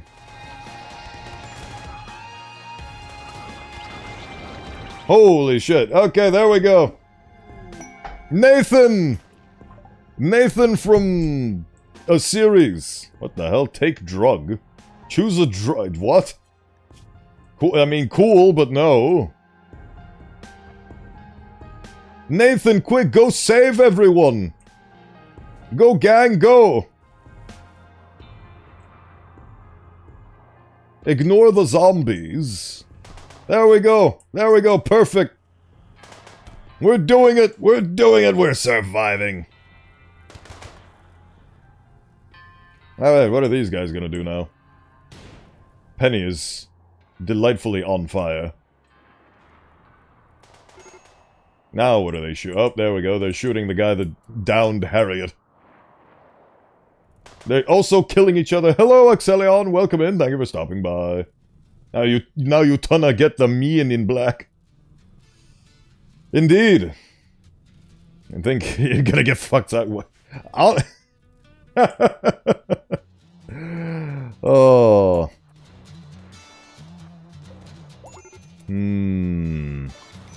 Sleeve of Spectra has been shot to death. Where is the Sleeve of Spectra? Ah, there's the Sleeve of Spectra. Enemy researcher, female shambler. Oh, right, these guys are coming for me. The Zomboids!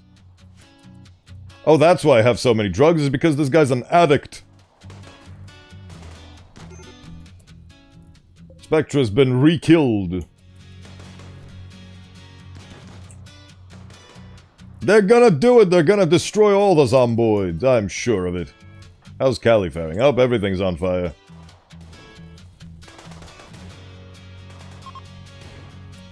Jess has disarmed Nathan in melee combat. Oh, wow. The zombie. Really? Oh, martial artist. Imagine a zombie being able to disarm you because it's a martial artist. Alright, good job, team. Now rescue me. You guys are on my side, right? Just because it says enemy ancient soldier doesn't mean that you guys can't be on my side.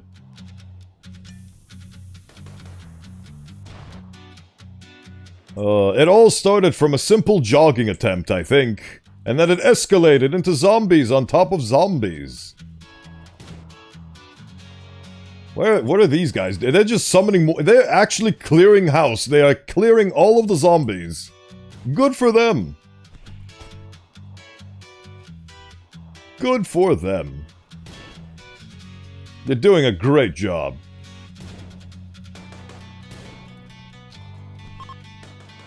Just... wow.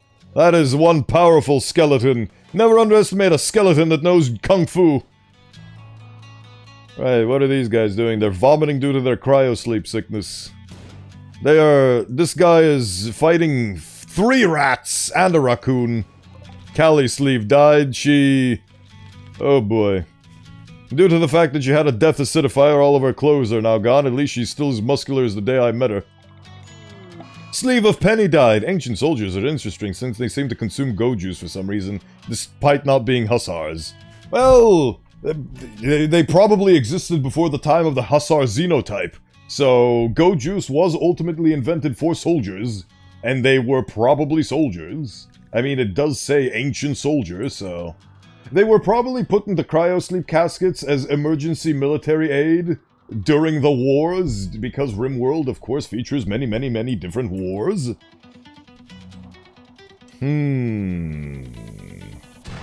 Oh, their cryosleep caskets are exploding.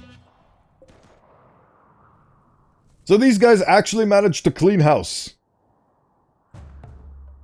They managed to kill all of the zombies and me. Ancient soldiers, ladies and gentlemen. They do their job, and they do it well. And it's juice, so inject quick. Yes. I mean, that's why in the, what's it called? Dead Man Switch mod, they gave you the ability to install a nutrition port. An Archic Archist, Alicia Alley Butler, needs extra help. Asking you for 1 colonist. Sure, I'll give you a colonist. Just bring me your shuttle. I'll show you a colonist. I have so many to offer you. Oh, every single time Callie dies, the death acidifier activates. That's adorable. Oh. Well, they did it. Are they gonna beat the shit out of my house now? I was gone for 5 seconds, what happened? Well, you see, odd bloke, it all started with a walk, then it escalated into a zombie attack, which escalated into needing backup, which escalated into the backup now killing me, the zombies that attacked me, and everything I held beloved and dear. What are they gonna just take? Is this their colony now? This is their colony now. In order to stop the zombies from killing me, I opened the Ancient Danger to see if they could help me. They did help me, but they also killed me. And now everybody is deceased. What an absolute shame. Oh well, I guess I'll have to retool my mods and not play in a fucking Shambler world. What an absolute pity. It's a tragedy, really. I couldn't continue playing this impossibly difficult and neurally fatiguing mode of play for Rimworld. It's such a shame. It really is their calling. They are absolutely cleaning house. These guys are killing every single zombie that I was too chicken shit to take care of myself. They are absolutely beautiful. You know what? I officially christened this your colony, and you guys can do whatever the hell you want. This is how the story ends. I awakened an ancient danger in order to seek help, and they decided that I was no longer fit for purpose, and took over my colony. This is a storyteller. This story is from the POV of the victims. Well, except for the part where now they're all gonna die to zombies as well. So, I was not fit to rule this place, but they were too arrogant, and now they're succumbing to the zombie plague. Moral of the story is, the zombies will destroy all. You cannot survive the zombie enclave. They will eat everything. Anybody else left? Oh, this guy's down. Ah, he's a zombie now. Cool.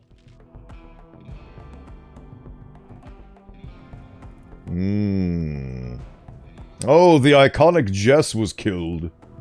And then this one... Oh yeah, right, it disarmed them. Ah. Oh god.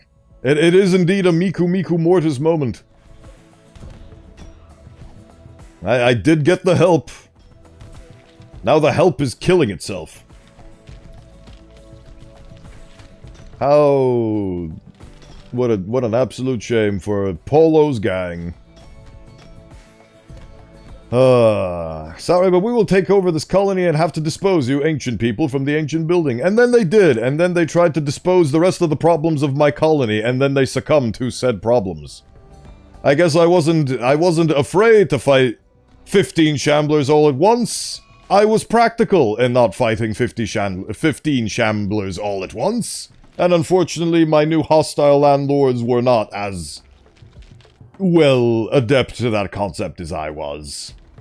Where did that come from, the Miku thing? Well, you see, in the ancient times of when I played Elden Ring, I actually played as the avatar of Hatsune Miku, who, in my headcanon, is actually the Glowmide Queen and the Goddess of Fire. As such, because Elden Ring is famous for a game where you die a lot, every time I died, my chat would go Miku Miku Mortis. In reverence to the fact that I died and to Hatsune Miku, who is our Lord and Savior, praise be to Miku. And now you know. And that's just a little thing I saved, and it's for people who know. Those who know, it's like an inside joke. So, Killshot has been here long enough to have picked up on it as well. So yes. So, everybody, that's how my story and Season 1 of Rimworld and how it ends. Oh, that's really sick. A suit of advanced chrysalis power armor, improved protection over standard power armor, offered by molecular plasteel integration throughout the suit, as well as onboard processors to assist movement and dampen pain receptors. Ah. Well, gang. Yeah, I know, right? Insider jokes. Amazing, isn't it? Golf clap for the story, yep. There we go, gang. That's how the story of Bowenthius Season 1 Rimworld run ends. Half of it is on fire. I got swarmed by zombies, tried to call in backup. The backup did a hostile takeover after solving my problem. Then they too were destroyed by zombies. And now this playthrough will end with Harriet the terrorist slowly succumbing. Slowly and surely... Ancients from the ancients have given up and are leaving. Oh, they actually managed to survive. Good on you, Jonah. Good on you. Oh, he actually did set my house on fire. Cool. I hope you have a long life on this planet, Jonah. Hope you have a long and fruitful life. Season 1 really ends on a low note. It does, doesn't it? It absolutely does. So yeah, Season 1. Everybody dies. And so, Harriet the terrorist's missing left lung and collapsed everything else. Slowly, her consciousness slowly fades away as she laments over the fact that she could not insult her dead daughter one last time before death would claim her. At 3 times speed. There we go. There we go. Everyone is dead or gone. The story is over. Perhaps somebody else will find a use for the ruins of this place. Season 1. Quite a low note. Create new wanderers. Must wait 8 hours. Ha ha ha ha ha. You're very funny, game. You're very funny. And there we go. That's the end of this playthrough. That is what happened. I tried fighting the zombies, but what was that song again?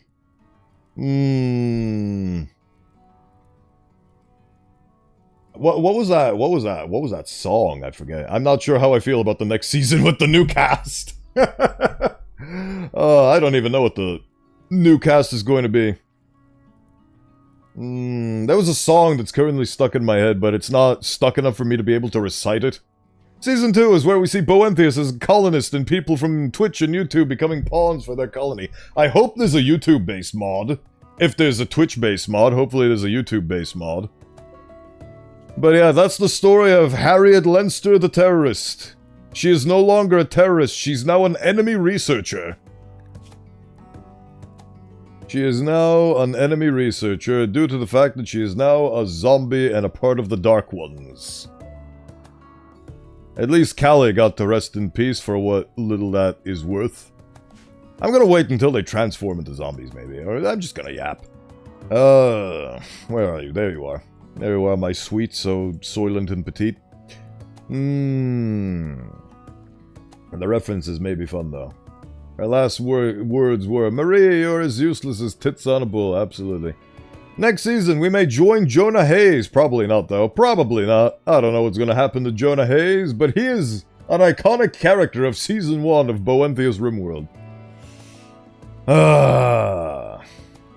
Those ancient people sure know how to rub salt on the wound. I mean, there's a reason why most ancient ruins are discovered completely in tatters and destroyed. It's because of people like him that set things on fire before they leave.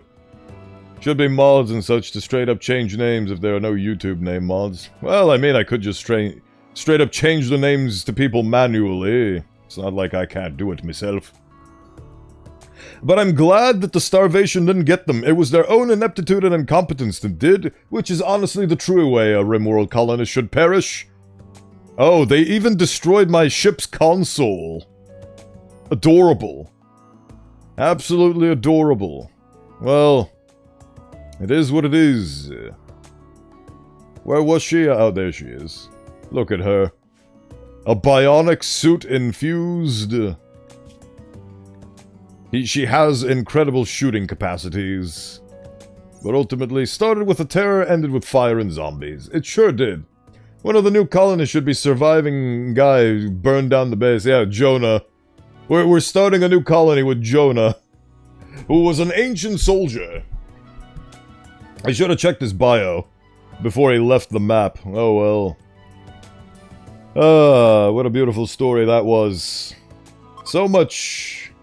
Chunks of a spaceship have landed nearby. Oh boy, everybody, look at the sick loot. Game over. And there we are. That is the climactic finale to Rimworld Season 1. Zombies, and then soldiers, and then zombies. the perfect sandwich to end my first ever anomaly run on. Never again. Come on, give me... Can I just... Never again! Never again, this! Never again! This is hell! This is hell! Never again. World overrun by rotting, shambling corpses, mostly left to die. A darkness shrouds over the entire planet. The locals are known to target visitors to their homeworld the moment they catch your scent. Those who are found are infected with Necroa, doing them to join the Endless Horde. This is a very difficult planet type. It sure was! I died. It sure was a difficult planet type. I didn't believe it, but I should have. So yeah, there we go. In case you wanted a play-by-play on what it would be like to experience a Shambler world without having to actually play one, there you go. That's what is in store for you. A 5-star difficulty was hard. Imagine that. I didn't believe it, but now I believe them. When there's labels and safety warnings on things, believe those labels and safety warnings.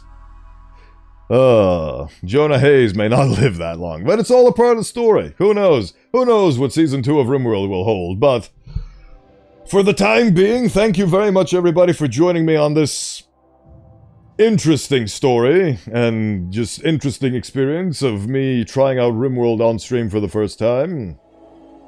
We'll see what the future holds, but I can guarantee you that it will not hold Rimworld or SCP reading next week, as I want to go play those games that I showed you last time. Games like...